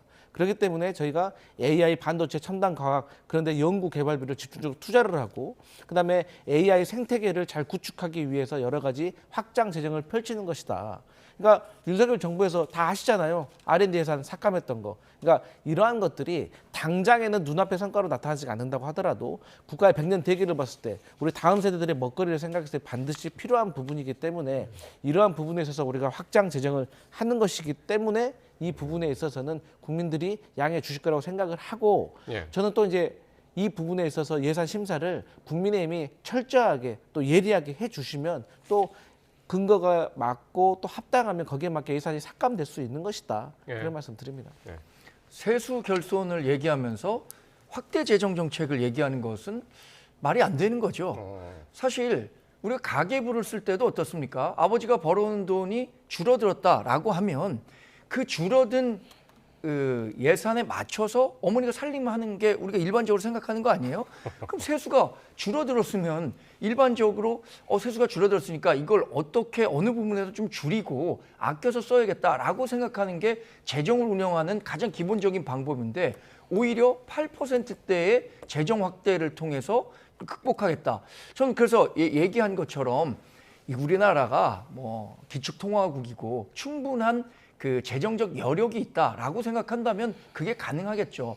그러나 이렇게 세수가 부족하고 앞으로 그 국가 부채와 관한 문제, 그게 결국에는 국가 신용도 문제로까지 번질 수도 있는데, 그러한 상황이라면 먼저 어떻게 아껴 써야 하는지, 새 나가는 돈은 어디에 있는지 이걸 챙기는 게 우선이어야 한다고 생각하는데, 좌파 정부가 들어섰을 때마다 하는 것은 적극적인 재정 정책, 그러니까 시중에 풍부한 유동성을 공급한단 말이에요. 그래서 저는 부동산 시장도 일정 부분 그런 영향 때문에 상승했다고 보는데, 이런 접근 방법이 과연 맞는 것인가, 저는 예산 심사 과정에서 확실히 따져야 한다고 생각합니다. 그러니까 지금 국민의힘에서는 지금 말씀하신 것처럼 재정 건전성, 이게 빚을 계속 내면 되냐라는 얘기인데, 내일 이재명 대통령이 국회에 와서 시정연설을 하잖아요. 이건 이제 국회의원들한테 야당을 또 설득하는 작업이 있을 텐데 어떻게 할까요? 아니, 그러니까 아버지가 돈을 벌어 오잖아요. 그러면 어머니가 헛군데다 쓰면 안 되고 적재적소에 써야겠죠. 그런데 집안 살림이 좀 빡빡하다고 애들 공부 안 시킵니까? 학원 안 보낼 거예요? 그러다 좋은 대학 못 가면 오히려 재수하고 돈 더 듭니다. 하지만 공부 열심히 시켜가지고 좋은 대학하고 좋은 직장 얻어가지고 나중에 부모님 보양할 수도 있어요. 그러니까 쉽게 말하면 이런 비유인 거예요. 그런 차원에서 제가 앞서서 말씀드렸듯이 AI라든지 첨단 과학이라든지 또 이러한 생태계를 구성하기 위해서 여러 가지 인프라 시설을 우리가 개발해야 된다. 이런 부분입니다. 좋은 말씀하셨어요. 자, 그런 그 잠재 성장률을 올릴 수 있는 부분에 대한 투자는 확실히 해야죠. 그러나 지난번 13조 민간 소비 쿠폰 발행했습니다. 그 다 어디로 갔을까요? 물론 내수 활성화했다라는 뭐 그런 성과를 들이밀 수도 있겠지만 결국에는 이렇게 빚을 내 갖고 현재 소비를 하고 있는 것이 맞느냐 이런 부분에 대한 판단은 당연히 해야 된다는 거죠. 이게 다 미래 세대에 대한 부담으로 작용하는 겁니다. 아까 공부시켜야 한다고 얘기했는데 그 공부 열심히 해서 대학 간 친구가 졸업했을 때 알고 보니 집에 부채만 쌓여 있더라 라고 생각하면 어떨까 겁니까? 근데 이제 그 민생 쿠폰 때문에 집값 올랐다라고 주장하는 국민의힘의 주장에 얼마나 국민들이 공감을 할까라는 생각을 하고 있고, 어쨌든 간에 이 예산과 관련해 가지고는 저는 국민의힘에서 좀 더 합리적으로 예산을 많이 지적해 주시면 또 협의해서 합의하면 된다 이렇게 봅니다. 근데 내일 국민의힘은 시정연설에 참여를 하는 건가요? 지금 불참도 검토한다는 얘기가 있어가지고. 근데 그 기본적으로는 시정연설에 대통령이 오시잖아요. 그러면 아무리 야당이 지금 대통령과 불편한 관계에 있다고 하더라도 참석하는 게 옳을 것이라고 보고 현명한 판단을 좀 기대해 보겠습니다. 지난해에는 윤석열 대통령이 참석하지 않았잖아요. 그거 관련해서도 굉장히 강도 높게 비판을 했었는데 우리 역지사지의 마음을 좀 가져야 하는 시점이 아닌가 생각해 봅니다. 추경호 의원 영장 청구와 관련해서 이제 거기에 대한 이제 반발로 이제 내일 오전에 그 이제 최종적으로 이제 검토를 한다고 그래서 질문을 드렸습니다. 지금까지 강성필 민주당 부대변인, 정광재 동현정치연구소장과 함께했습니다. 고맙습니다. 감사합니다.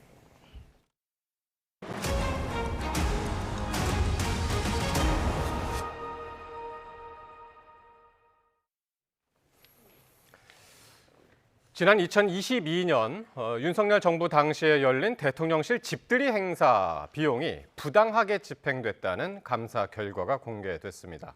감사원은 전혀 관련 없는 행사에 한국토지주택공사 LH 예산이 전용됐다고 판단했습니다. 이종원 기자의 보도입니다. 지난 2022년 6월 용산 대통령실 앞 잔디마당에서 열린 집들이 행사입니다. 청와대 시대를 마감하고 새 대통령의 용산 시대를 기념하기 위해 윤석열 전 대통령 취임 40일 만에 열렸습니다. 주민 400여 명도 초청됐습니다. 용산이 더욱 멋진 서울의 중심으로 발돋움할 수 있도록 저희도 노력하겠습니다. 고맙습니다. 그러나 2년여가 지나 국정감사를 통해 행사에 투입된 예산 2억 7천만 원을 놓고 전용 의혹이 제기됐습니다. 국회는 지난 1월 더불어민주당 주도로 감사원에 감사를 청구했습니다. 국토교통부가 용산공원 사업 예산을 편법, 위법하게 전용하여 대통령실 집들이 행사를 수행한 의혹과 감사 과정에선 대통령실 집들이 행사를 용산공원 조성 사업의 일부로 볼 수 있는지가 쟁점이었는데 감사원은 10개월 만에 별도 행사라고 결론냈습니다. 김용현 당시 경호처장 지시로 행사가 추진된 점, 대통령을 친근하게 알리는 게 행사 목적이었던 점, 장소 역시 대통령실 경내였다는 점 등이 근거가 됐습니다. 김 전 처장은 경호처 내 비공식 임시조직을 만들어 자신의 육사 동기를 단장으로 임명한 뒤 용산공원 홍보를 비롯한 행사 준비 업무도 맡긴 것으로 조사됐습니다. 감사원은 대통령실 행사 비용을 LH가 대납한 건 부당하다고 결론 내리고 관련 부처의 주의 조치와 함께 재발 방지를 요구했습니다. 다만 감사원은 용산공원 위탁관리업체 선정 과정에서 김건희 씨와 관련한 특정 업체 밀어주기가 있었다는 의혹에 대해선 일부 불공정을 지적하면서도 사실상 문제가 없다고 결론냈습니다. YTN 이종원입니다. 이재명 대통령이 정부 각 부처의 자산 매각을 전면 중단하고 현재 진행 검토 중인 자산 매각도 다시 검토해 시행 여부를 결정하라는 긴급 지시를 내렸습니다.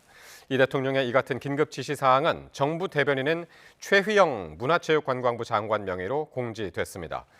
이 대통령은 또 기본적으로 불필요한 자산을 제외한 매각은 자제하되 부득이 매각이 필요한 경우 국무총리의 자산 재가를 받도록 지시했습니다. 경찰이 무혐의로 결론 낸 문재인 전 대통령 부인 김정숙 여사의 옷값 특수활동비 의혹을 재수사해달라고 요청했습니다. 사건을 다시 수사하게 된 경찰은 간단치 않은 사안이라고 밝혔습니다. 조성호 기자의 보도입니다. 김정숙 여사의 이른바 옷값 논란이 불거진 건 문재인 정부 임기 말인 2022년 3월쯤입니다.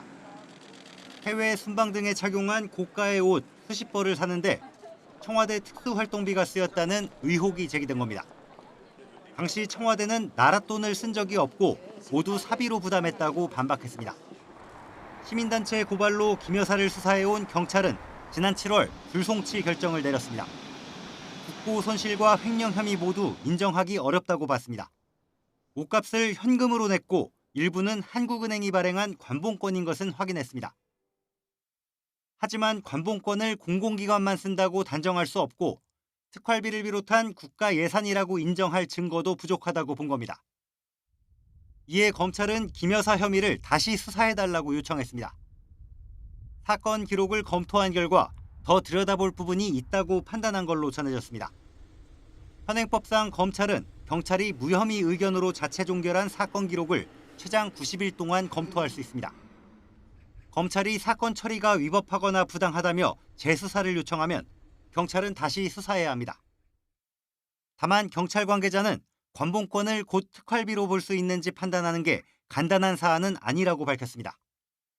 경찰은 한 달 안에 재수사 결과를 검찰에 통보할 방침입니다. YTN 조성호입니다. 서울 동대문역 인근에서 음주운전으로 일본인 관광객 모녀가 사고를 당해 50대 어머니가 끝내 숨졌습니다. 사고를 낸 30대 남성은 자신이 운전한 사실도 기억하지 못할 정도로 만취한 상태로 경찰은 남성의 구속영장을 신청했습니다. 보도에 배민혁 기자입니다. 늦은 밤 서울 도심의 한 도로에 보행자 신호가 켜지고 사람들이 길을 건넙니다. 깜빡깜빡 파란불이 빨간불로 바뀔 즈음 흰색 SUV 한 대가 빠른 속도로 인도를 향해 돌진합니다. 행인 2명을 들이받고도 20m쯤 더 달린 뒤에야 공원 안쪽 풀숲 깊숙한 곳에서야 멈췄습니다. 일본인인 50대 어머니와 30대 딸은 오사카에서 한국으로 여행 온 지 하루도 안 돼 쇼핑 이후 다른 관광지로 이동하다 사고를 당했습니다. 어머니는 심정지 상태로 병원으로 옮겨졌지만 끝내 숨졌고 딸도 무릎과 이마 등을 다쳐 병원에서 치료를 받고 있습니다. 진행 중에 갑자기 차가 막 인도로 돌진을 하고 인도를 넘어서 그 잔디밭에 확 처박혀 있었어요. 저도 막 떨리고 막 겁났었죠. 사고가 나니 사람은 막 여기저기 쓰러져 있고 겁나죠. 사고 직후 운전자 A씨는 에어백이 터진 차량에서 내려 멍하니 서 있는 듯한 모습이 포착되기도 했는데 자신이 운전한 사실도 기억하지 못할 정도로 만취한 상태였습니다. 경찰 조사 결과 A씨는 식당에서 소주 3병가량을 마시고 1km가량 운전한 것으로 드러났습니다. 경찰은 일본 대사관, 피해자 유족 등과 소통해 장례 절차를 지원하고 A씨의 구속영장을 신청했습니다. YTN 배민혁입니다. 인천 부평구 일대 무인점포에서 현금 절도 사건이 잇따라 경찰이 수사에 착수했습니다. 이틀 만에 4곳이 피해를 당했는데 15분여 만에 현금 300만 원이 털린 곳도 있었습니다. 조경원 기자입니다. 인천 부평구에 있는 무인 인형 뽑기 가게. 앳되어 보이는 남성 2명이 성큼성큼 들어옵니다. 한 명은 두리번 망을 보고 다른 한 명은 쇠막대를 현금 교환기 틈에 놓고는 한참을 낑낑댑니다. 끝내 기기를 강제로 뜯어낸 이들은 미리 준비한 비닐봉지에 현금을 담아 유유히 현장을 떠납니다. 인형을 정리하러 오는데 현금 교환기가 열려 있는 거예요. 다시 털린다는 생각에 저희는 잠금장치를 더하고 있는데 너무 불안한 상황입니다. 지난달 26일 이들은 CCTV가 비추는 가운데 대담하게 현금 300만 원을 털어갔습니다. 인형 뽑기를 위해 설치된 현금 교환기입니다. 잠금고리는 떨어져 나갔고 문도 조금 휘었는데요. 이들은 가게에 들어온 지 15분 만에 기기 안에 있던 현금을 모두 챙겨 그대로 달아났습니다. 그런데 불과 하루 뒤 근처 무인점포 3곳에서 모두 현금 140여만 원이 사라졌다는 신고가 추가 접수됐습니다. 이틀 동안 피해 4건이 잇따라 발생한 건데 하나같이 2인조로 움직이며 인적이 드문 새벽 시간을 노려 범행했습니다. 잔돈이 없다고 전화가 온 거예요. 30만 원, 40만 원 넣어놓는데 그래서 이제 CCTV를 봤더니 똑같은 애들이 또 털어갔더라고요. 경찰은 지난달 27일 벌어진 세 건과 관련해 특수절도 혐의로 10대 남성 2명을 입건한 것으로 확인됐습니다. 다만 앞선 사건도 이들이 저지른 건지는 아직 확인하지 못한 상태입니다. 경찰은 피의자 진술과 CCTV 속 인상착의를 바탕으로 동일범 여부와 추가 범행을 수사하고 있다고 설명했습니다. YTN 조경원입니다. 국세청이 캄보디아 스캠 범죄의 배후로 알려진 프린스그룹의 국내 거점에 대해 세무조사에 착수했습니다. 임광현 국세청장은 동남아 등 해외 범죄 수익을 국제공조를 강화해서 철저하게 환수하겠다고 강조했습니다. 보도에 오인석 기자입니다. 국세청이 캄보디아 스캠 범죄의 배후로 알려진 프린스그룹의 국내 거점에 대한 세무조사에 전격 착수했습니다. 서울 강남구 역삼동의 투자 컨설팅 업체로 해외 부동산 투자 명목으로 국내 투자자 20명으로부터 최대 30억 원을 모집해 나라 밖으로 송금했으나 실제 부동산 취득 내역은 확인되지 않았습니다. 국세청은 해외 부동산 투자로 가장한 피싱 범죄 수익을 국외에 유출한 혐의가 있는 것으로 판단하고 있습니다. 또 프린스그룹의 자금 세탁처 의혹을 받는 후이원 그룹과 연계된 환전소를 운영하면서 수익 금액을 축소 신고한 내국인도 조사하고 있습니다. 국내에서 환전 신고 금액이 연간 1억 원 미만이지만 실제 환전 실적은 100억 원에 달하고 3년간 최대 300억 원에 이를 것으로 국세청은 추정하고 있습니다. 환전 거래 내역을 추적하여 탈세 여부를 조사하는 한편 범죄 연관성이 확인되는 경우 고발 조치하여 범죄 수익이 환수될 수 있도록 유관기관과 긴밀하게 공조하겠습니다. 새 정부 첫 전국 세무관서장 회의도 초국가 범죄 수익 검증 강화에 초점이 맞춰졌습니다. 동남아 등 해외 범죄 수익 은닉 국가에 대해 국제공조와 정보 활동을 강화해 역외 은닉 자산을 철저히 환수하기로 했습니다. 최근에 캄보디아 범죄 조직 관련 민생 침해 탈세는 철저하게 조사할 예정입니다. 역외 탈세, 불공정 거래 등 반사회적 탈세는 확실한 불이익을 받도록 반드시 강력 대응해야 하겠습니다. 회의에서는 국세행정 AI 대전환과 고액 체납자 추적 특별 기동반 가동, 기업 상주 현장 조사 축소 등 국세행정 운영 방안이 논의됐습니다. YTN 오인석입니다. 군부대나 공공기관을 사칭해 돈을 뜯어낸 뒤 잠적하는 이른바 노쇼 사기가 기승을 부리고 있습니다. 경찰이 범죄 조직원 114명을 무더기로 검거했는데 이번에도 거점은 캄보디아였습니다. 홍성욱 기자입니다. 필요한 물품을 사겠다며 군부대가 업체에 보낸 결제 확약서입니다. 또 다른 확약서 역시 직인까지 찍혀있지만 모두 사기 조직이 만든 가짜였습니다. 철물점에 물품 대량 구매를 요청한 뒤 피치 못할 사정이 생겼다며 본인들이 소개해준 업체에서 전투 식량을 대리 구매해달라고 부탁했습니다. 훈련 내에 사용할 그 식품들을 담당 보고관이 좀 누락을 시켜가지고 알아보고 있다가 기존에 지금 저희 거래받고 있던 거래처에서 오늘 배송은 안 된다고 해가지고 거래를 놓치기 아쉬운 업체는 대리 구매에 응해 돈을 송금했고 이후 사기 조직은 잠적했습니다.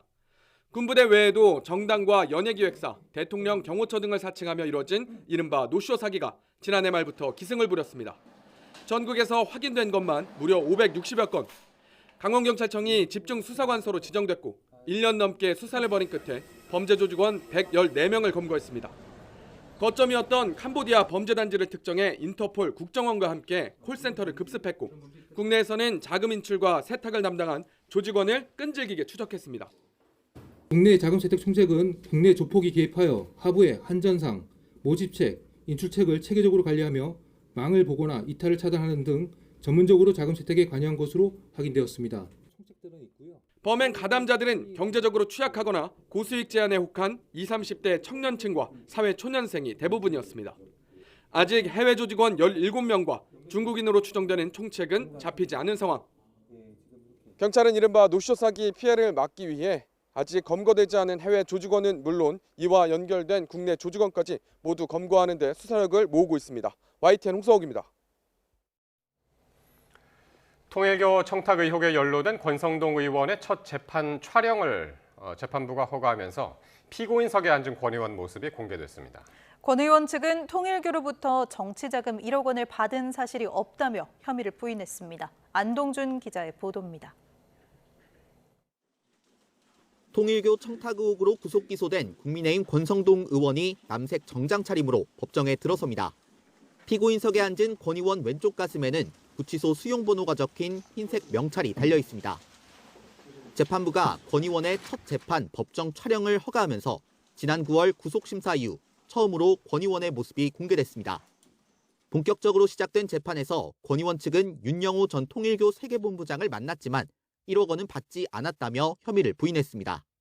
이어 통일교 측이 정부를 상대로 진행한 프로젝트는 권 의원과 관련이 없다면서 공소장 내용이 권 의원과 통일교의 모든 프로젝트가 다 관련됐다는 예단을 갖게 한다고 주장했습니다. 이에 특검은 객관적 증거로 모두 입증 가능한 내용이라며 범행 부인에 가까운 것 같다고 맞섰습니다. 권 의원 다음 기일에 증인으로 출석하기로 한 윤 전 본부장도 같은 날 재판을 받았습니다. 윤 전 본부장 아내이자 통일교 재정국장을 지낸 이모 씨는 증인으로 출석해 특검이 한학자 총재의 해외 원정 도박 자금 등 비자금으로 의심하는 회계 내역에 대해 수정을 지시한 적이 없다고 증언했습니다. YTN 안동준입니다.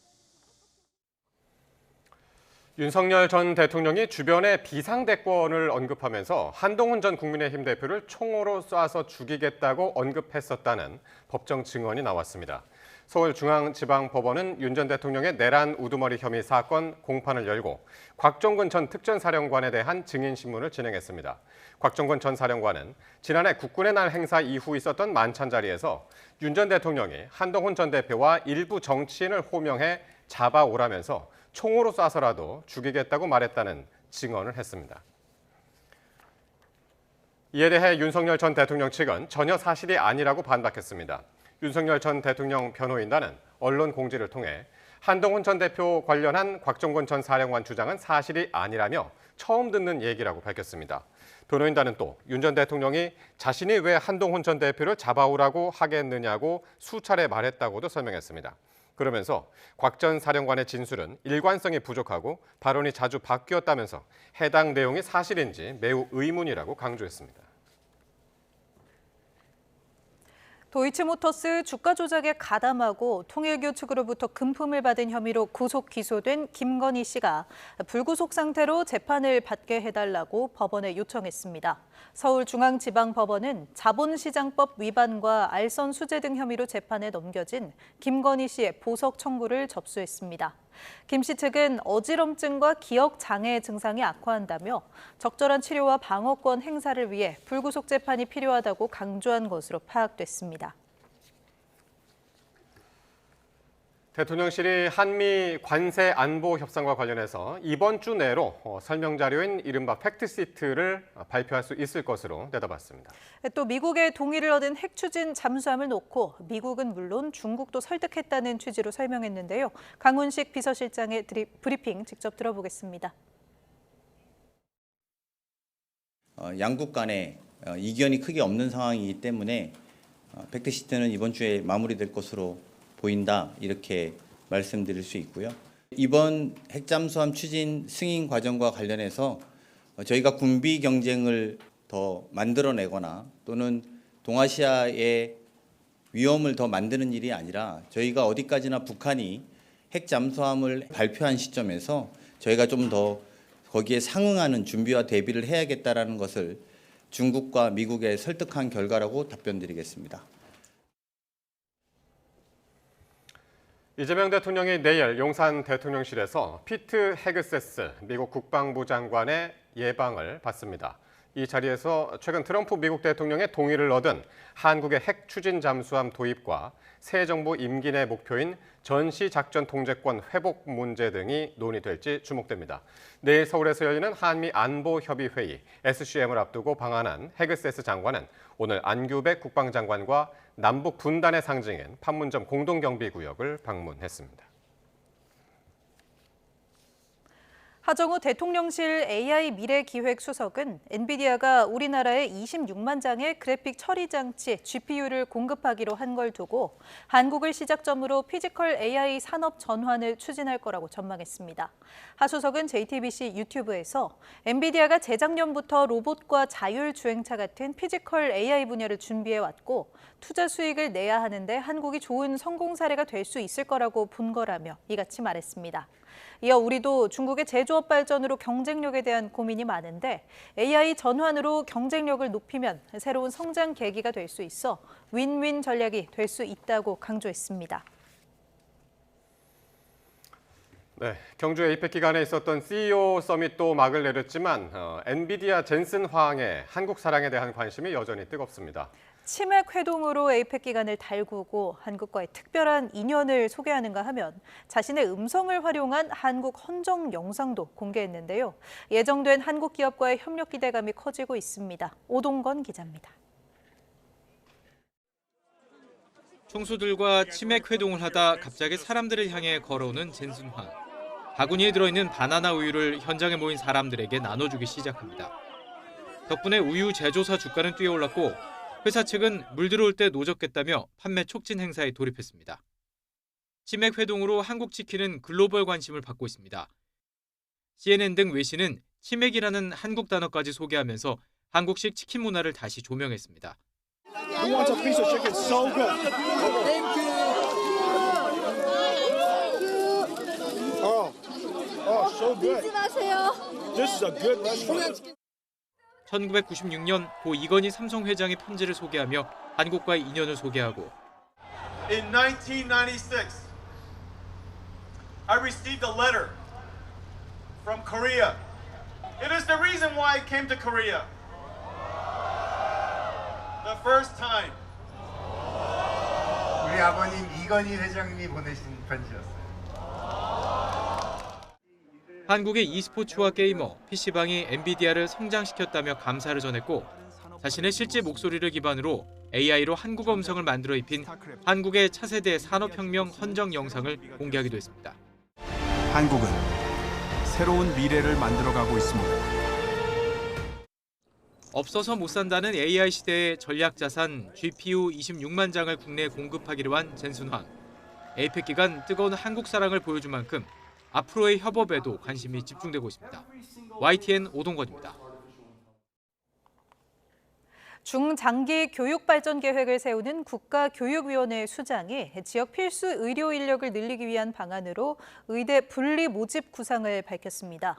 입학 단계에서 필수 의료 의사가 될 학생을 따로 뽑자는 내용인데 앞으로 국교위에서 핵심 과제로 다뤄질 걸로 보입니다. 보도에 이문석 기자입니다. 차정인 국가교육위원장은 취임 50일 기자간담회에서 의사 인력 양성에 대한 답변을 자청했습니다. 결국 필수 의료 의사를 늘리는 핵심 문제를 해결해야 한다며 의대 분리 모집을 제안했습니다. 입학 단계에 지역 필수 의료 전공과 의사과학자 전공, 일반과를 따로 뽑아서 양성하자는 겁니다. 그렇게 하면 지역 필수 의료 의사를 필요한 만큼 확보할 수 있고 기초의학을 연구하는 의사과학자 부족 문제도 해결할 수 있다는 생각입니다.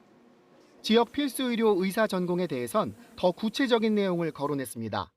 먼저 필수 의료 전공 대상으로 내과와 외과, 소아과, 산부인과, 흉부외과, 신경외과, 응급의학과, 마취의학과, 영상의학과, 진단검사의학과를 꼽았습니다. 필수 의료과는 전공의 과정까지만 의무화하고 형사 책임을 면하도록 제도를 개선하자고 했습니다. 또 의사 부족이 심각한 소아과와 산부인과는 병역 면제 혜택까지 검토가 필요하다고 말했습니다. 영재 과학고 학생이 필수 의료나 의사과학자 전공을 선택하면 의대 진학 때 불이익을 면해주고 의사들이 지역에 남을 확률을 높이도록 지역 인재 전형을 활용하는 방안도 제시했습니다. 최선의 안을 마련해서 하나하나 난제들이 많지만 하나하나 풀어나가는 일을 국가교육위원회가 그것을 감당해야 되고 차 위원장은 이 같은 내용은 구상에 불과해 정책이 되려면 국가교육위원회 심층 토론과 타당성 검토를 거쳐야 한다고 강조했습니다. 다만 세부적인 답변 내용을 볼 때 의대 분리 모집이 앞으로 위원회의 집중 논의 과제가 될 것은 분명해 보입니다. YTN 이문석입니다. 최근 제주에서 마약 밀수가 잇따라 적발되며 우려가 커지고 있습니다. 해안가에서 66만 명이 투여할 수 있는 마약 케타민이 발견된 데 이어 4만 명이 투약할 수 있는 필로폰을 밀수한 중국인이 구속됐습니다. 고재형 기자의 보도입니다. 해안가에서 흰옷을 입은 30대 중국인 A씨가 다른 남성에게 여행용 가방을 건넵니다. 이 남성은 가방을 서울로 옮겨주면 30만 원을 주겠다는 글을 보고 A씨를 만나 가방을 건네받았지만 수상함을 느꼈습니다. 20대 한국인 남성은 A씨로부터 가방을 건네받은 뒤 폭발물이 의심된다며 인근 파출소에 신고했습니다. 경찰은 가방을 조사해 폭발물 대신 차봉지에 담긴 필로폰 1.2kg을 발견하고 인근 호텔에 있던 A씨를 긴급 체포했습니다. A씨는 태국과 싱가포르를 거쳐 지난달 27일 제주공항을 통해 입국한 것으로 확인됐고 마약 밀수 혐의는 전면 부인하고 있습니다. 마약인 것을 전혀 모르고 아는 지인이 전달해 주라고 그래가지고 명품 옷이나 과자 이런 거 차로 이런 걸로 알았다고. 지난 한 달 동안 제주에서는 필로폰 밀수 적발을 비롯해 해안가에서 대량의 케타민이 잇따라 발견되면서 제주가 해외 마약 유통망 통로로 악용되는 것 아니냐는 우려가 커지고 있습니다. 그 선박이 들어갔던 어떤 항구에서 마약이 붙어서 들어왔는지 알기 어려운 부분이기 때문에 출처를 알 수 없는 부분, 그리고 한 번에 들어왔을 때 양이 많을 수 있다는 부분, 이런 부분이 우려가 됩니다. 제주는 바다와 하늘로 접근이 쉽지만 단속 인력과 장비가 부족해 범죄 조직의 표적이 될 수 있는 만큼 전방위적인 대책 마련이 시급합니다. YTN 고재영입니다. 마사지 업소 이용객들에게 영상을 유포하겠다고 협박해 수억 원을 빼낸 일당이 경찰에 붙잡혔습니다. 이 일당들은 마사지 업소 업주의 휴대전화를 해킹해서 고객 정보를 빼낸 것으로 드러났습니다. 윤태인 기자의 보도입니다. 경찰이 사무실에 들이닥쳐 압수수색을 벌입니다. 마사지 업소를 이용한 고객들에게 영상을 뿌리겠다고 협박해 돈을 뜯어낸 혐의를 받는 일당의 사무실입니다. 30대 남성 A씨 등 5명은 가족과 지인들에게 업소에서 찍은 영상을 유포하겠다고 위협했습니다. 매니저 방에서 카메라를 설치를 하고 제 가게를 운영을 했거든요. 연락처를 60분 조사한 상태로 먼저 연락을 드렸습니다. 하지만 실제 촬영된 영상은 없던 것으로 확인됐습니다. 그런데도 한 피해자에게 무려 4,700만 원을 뜯는 등 이들이 지난 2022년 1월부터 6개월 동안 36명에게서 2억 8천만 원을 받아 챙겼습니다. 24명에게서는 2억 원을 가로채려다가 미수에 그친 것으로 파악됐습니다. 조직원들은 A씨가 마사지 업소 업주의 휴대전화를 해킹해 빼낸 고객 정보를 이용해 범행을 저질렀습니다. 전국 마사지 업소 9곳의 업주에게 영업에 도움이 되는 어플이라며 악성 코드가 담긴 메시지를 보내 휴대전화를 감염시키고 연락처 등 고객 정보를 얻어내 여기에 더해 지난해 10월과 지난 3월 조직원 1명은 경찰 추적을 피해 도주 중인 상황에서도 같은 수법으로 피해자 2명에게서 3,600만 원을 가로채기도 했습니다. 경찰은 A씨 등은 물론 범죄 수익금을 전달한 인출책 5명과 도피를 도운 5명 등 모두 15명을 검거하고 검찰에 넘겼습니다. YTN 윤태인입니다. 10대 청소년들의 무면허 전동 킥보드 사고가 끊이지 않고 있습니다. 대여업체들의 방관 속 사각지대가 생긴다는 지적이 나오는 가운데 경찰이 특단의 대책을 내놨습니다. 표정우 기자가 보도합니다. 지난달 27일 저녁, 중학생이 몰던 전동 킥보드가 인도를 산책하던 강아지를 들이받았습니다. 전조등을 켜놨지만 무용지물, 보호자가 함께 있었지만 미처 피할 새가 없었습니다. 강아지는 응급실에 있고 간 손상으로 지금 입원 중이고 이제 평생 장애는 생겨가지고요. 평생 약복용을. 불과 며칠 전엔 30대 엄마가 어린 딸에게 달려드는 전동 킥보드를 몸으로 막아섰다가 열흘 넘게 의식을 찾지 못하는 일도 있었습니다. 역시 여중생 2명이 함께 탔다가 낸 사고였습니다.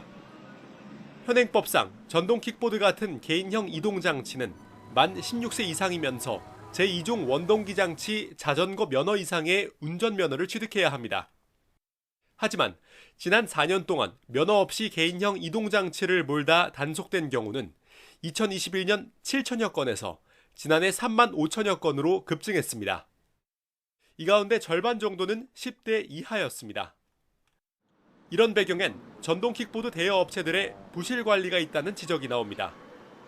면허가 없는 10대들도 부모 신분증으로 쉽게 회원가입을 할 수 있는 데다 운전면허 확인 절차가 있더라도 나중에 인증하겠다는 버튼만 누르면 탑승할 수 있습니다. PM 자체가 독소 조항 정도가 아니라 지금 악법 상태라는 거예요.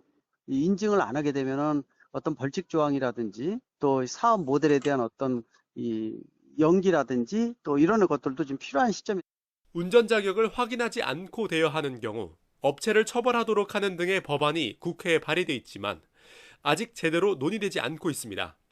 이런 가운데 무면허 10대들의 전동 킥보드 사고가 잇따르자 경찰은 면허 확인을 소홀히 한 전동 킥보드 대여 업체에 대한 방조 혐의 적용을 적극 검토하기로 했습니다. 이 경우 벌금형 처벌이 가능해지는데 이를 위해 청소년의 무면허 운전 적발 시 대여 업체에 대한 조사도 진행한다는 방침입니다. 이 같은 조치가 업체들의 책임을 강화하고 사고 예방에 적극적으로 나서게 할지 주목됩니다. YTN 표정우입니다. 수능이 열흘 앞으로 다가오면서 수험생들이 극도의 긴장 상태를 유지하고 있죠. 심장약인 인대놀이 긴장을 낮춰 시험을 잘 보게 해주는 약으로 공유되고 있어 주의가 필요합니다. 권민석 기자의 보도입니다. 교감신경 작용을 억제하는 인대놀은 고혈압과 부정맥 등 심혈관 질환에 쓰이는 치료제입니다. 복용하면 한두 시간 안에 혈압과 맥박을 낮춰 긴장과 불안을 완화하는 약으로 통용되고 있습니다. 이 때문에 면접날 먹었다거나 시험을 잘 보게 도와준다는 복용 후기를 쉽게 찾아볼 수 있습니다. 연령 제한도 없어 지난 5년간 19세 미만 소아 청소년에게 모두 131만 9천 건이 처방됐습니다. 수능을 앞둔 수험생과 학부모가 혹할 정도인데 잘못 먹었다간 낭패를 볼 수 있습니다. 심장 박동을 줄이는 탓에 시험 시간에 졸음이 오거나 어지러울 수 있고 두통이 생길 수도 있습니다. 실제 2020년부터 올해 6월까지 인대놀 이상 사례가 1,175건이나 보고됐습니다. 특히 저체중에 혈압이 낮은 학생이 먹으면 실신 가능성까지 있어 두고두고 후회할 수 있습니다. 여자 친구들 중에 좀 마른 체격의 친구들은 저혈압 때문에 불편해하는 친구들도 있는데 그런 친구들은 먹으면 오히려 이게 실신까지 이룰 수가 있는 부분이 있기 때문에 전혀 문제 없다 먹어도 된다라고 하기에는 사실은 아니죠. 청심환이나 공진단, 안정액 등 한약제도 시험에 임박해 복용하면 되레 생체 리듬을 깰 수 있어 미리 먹어보고 자신에게 맞는지 확인해보는 게 중요하다고 전문가들은 조언합니다. YTN 권민석입니다. 다카이치 사나이 일본 총리의 지지율이 80%를 넘어가며 고공행진을 이어가고 있습니다. 특히 외교 분야에서 높은 평가를 받고 있는데 기존의 강성 우익 이미지와는 달리 에이펙에서 보였던 현실주의 외교가 계속 이어질지 관심이 쏠립니다. 도쿄에서 김세호 특파원의 보도입니다. 출범 직후 다카이치 내각의 높은 지지율이 좀처럼 꺾일 기미를 보이지 않고 있습니다. 일본 민영방송 뉴스 네트워크 JNN이 이번 달 1일에서 2일 실시한 여론조사에서 다카이치 내각 지지율은 82%에 달했습니다. 2001년 고이즈미 내각 출범 직후 지지율 88%에 이어 역대 두 번째로 높습니다. 특히 미일 정상회담, 경주 에이펙 정상회의 등 잇따른 굵직한 외교 일정을 소화한 데 대해 83%가 긍정적으로 평가했습니다. 다카이치 총리는 에이펙 정상회의 기간 한일 정상회담에서 한일 협력을 강조하며 기존 강한 보수 이미지와는 다른 모습을 보였습니다. 日韓国交正常化以来これまで築かれてきた日韓関係の基盤に基づいて、日韓関係を未来志向で安定的に発展させていくということで一致をいたしました. 다카이치 총리가 태극기에 예를 갖추는 모습도 크게 주목받았는데 이재명 대통령은 걱정이 사라졌다고까지 말하기도 했습니다. 직접 만나 뵙고 상당한 시간 대화를 나눠보니 똑같은 생각을 가지고 있는 아주 훌륭한 정치인이라는 생각이 들었습니다. 다만 다카이치 내각의 높은 지지율에는 보수 정책에 대한 기대가 크게 작용한 것으로 보입니다. 세부적으로는 방위비 인상 시기를 앞당기는 것에 대해 56%, 노동시간 상한 규제 완화에는 64%가 찬성하고 있습니다. 소수 여당인 상황에서 내각 지지율과는 달리 집권 자민당의 지지율은 28.9%에 머물고 있는 상황. 다카이치 내각은 높은 지지율을 바탕으로 보수 우익 성향 정책에 더욱 속도를 낼 가능성이 큽니다. 다카이치 내각의 현실 실용주의 외교가 우리나라가 원하는 방향으로 갈지 가늠하려면 일본 내 정치 상황을 더욱 예의주시해야 할 것으로 보입니다. 도쿄에서 YTN 김세호입니다.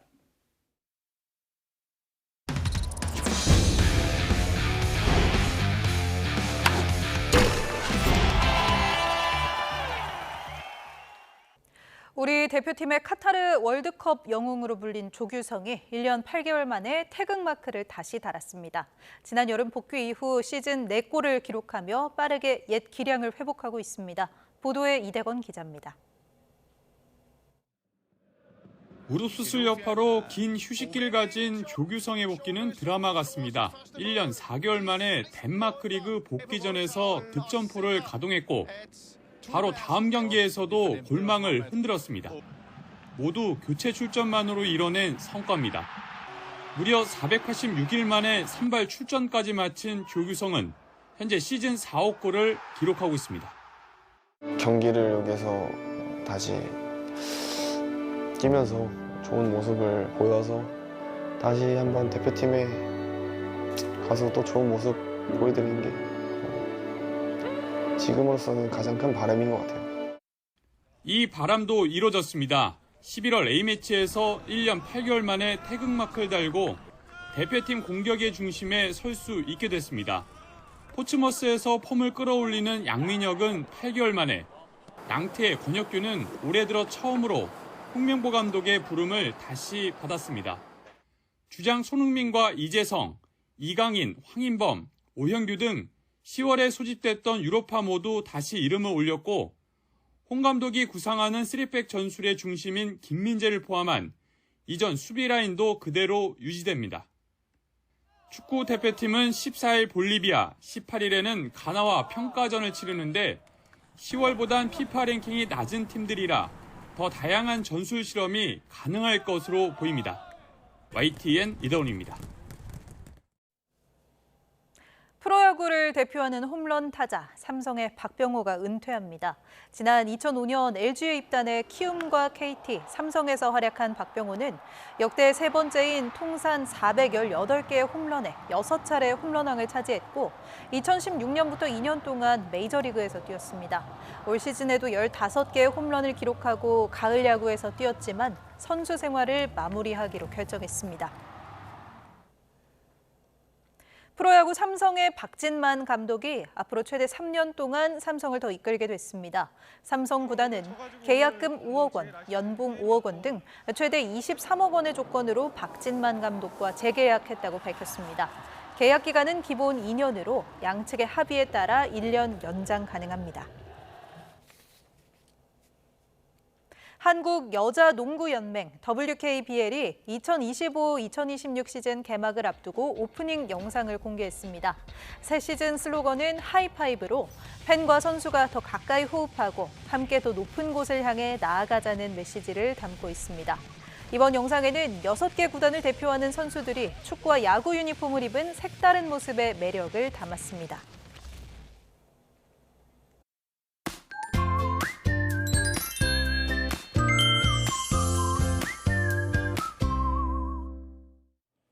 오늘 아침은 올가을 들어 가장 추웠습니다. 서울 등 내륙 곳곳에 한파특보가 내려지기도 했는데요. 다행히 내일은 추위가 서서히 풀리겠고요. 내일 서울 낮 기온은 16도로 이맘때 기온을 회복하겠습니다. 일교차가 10도 이상 크게 벌어지니까요. 옷차림에 주의하셔야겠습니다. 내일도 쾌청한 가을 하늘이 함께하겠습니다. 다만 제주도에는 오후까지 가끔 비가 내리겠고요. 당분간 중부 내륙과 높은 산간에는 서리가 내리거나 물이 어는 곳이 있겠습니다. 내일 아침은 오늘보다 추위가 한결 덜하겠습니다. 서울이 6도, 대전과 대구는 5도로 출발하겠고요. 낮부터는 기온이 제자리를 되찾겠습니다. 서울이 16도, 대전은 17도, 부산은 21도까지 크게 오르겠습니다. 남은 한 주간 심한 추위는 없겠고요. 대체로 맑고 일교차가 큰 가을 날씨가 이어지겠습니다. 지금까지 날씨 정보였습니다. 월요일 뉴스나이트 마치겠습니다. 시청해주신 여러분 고맙습니다.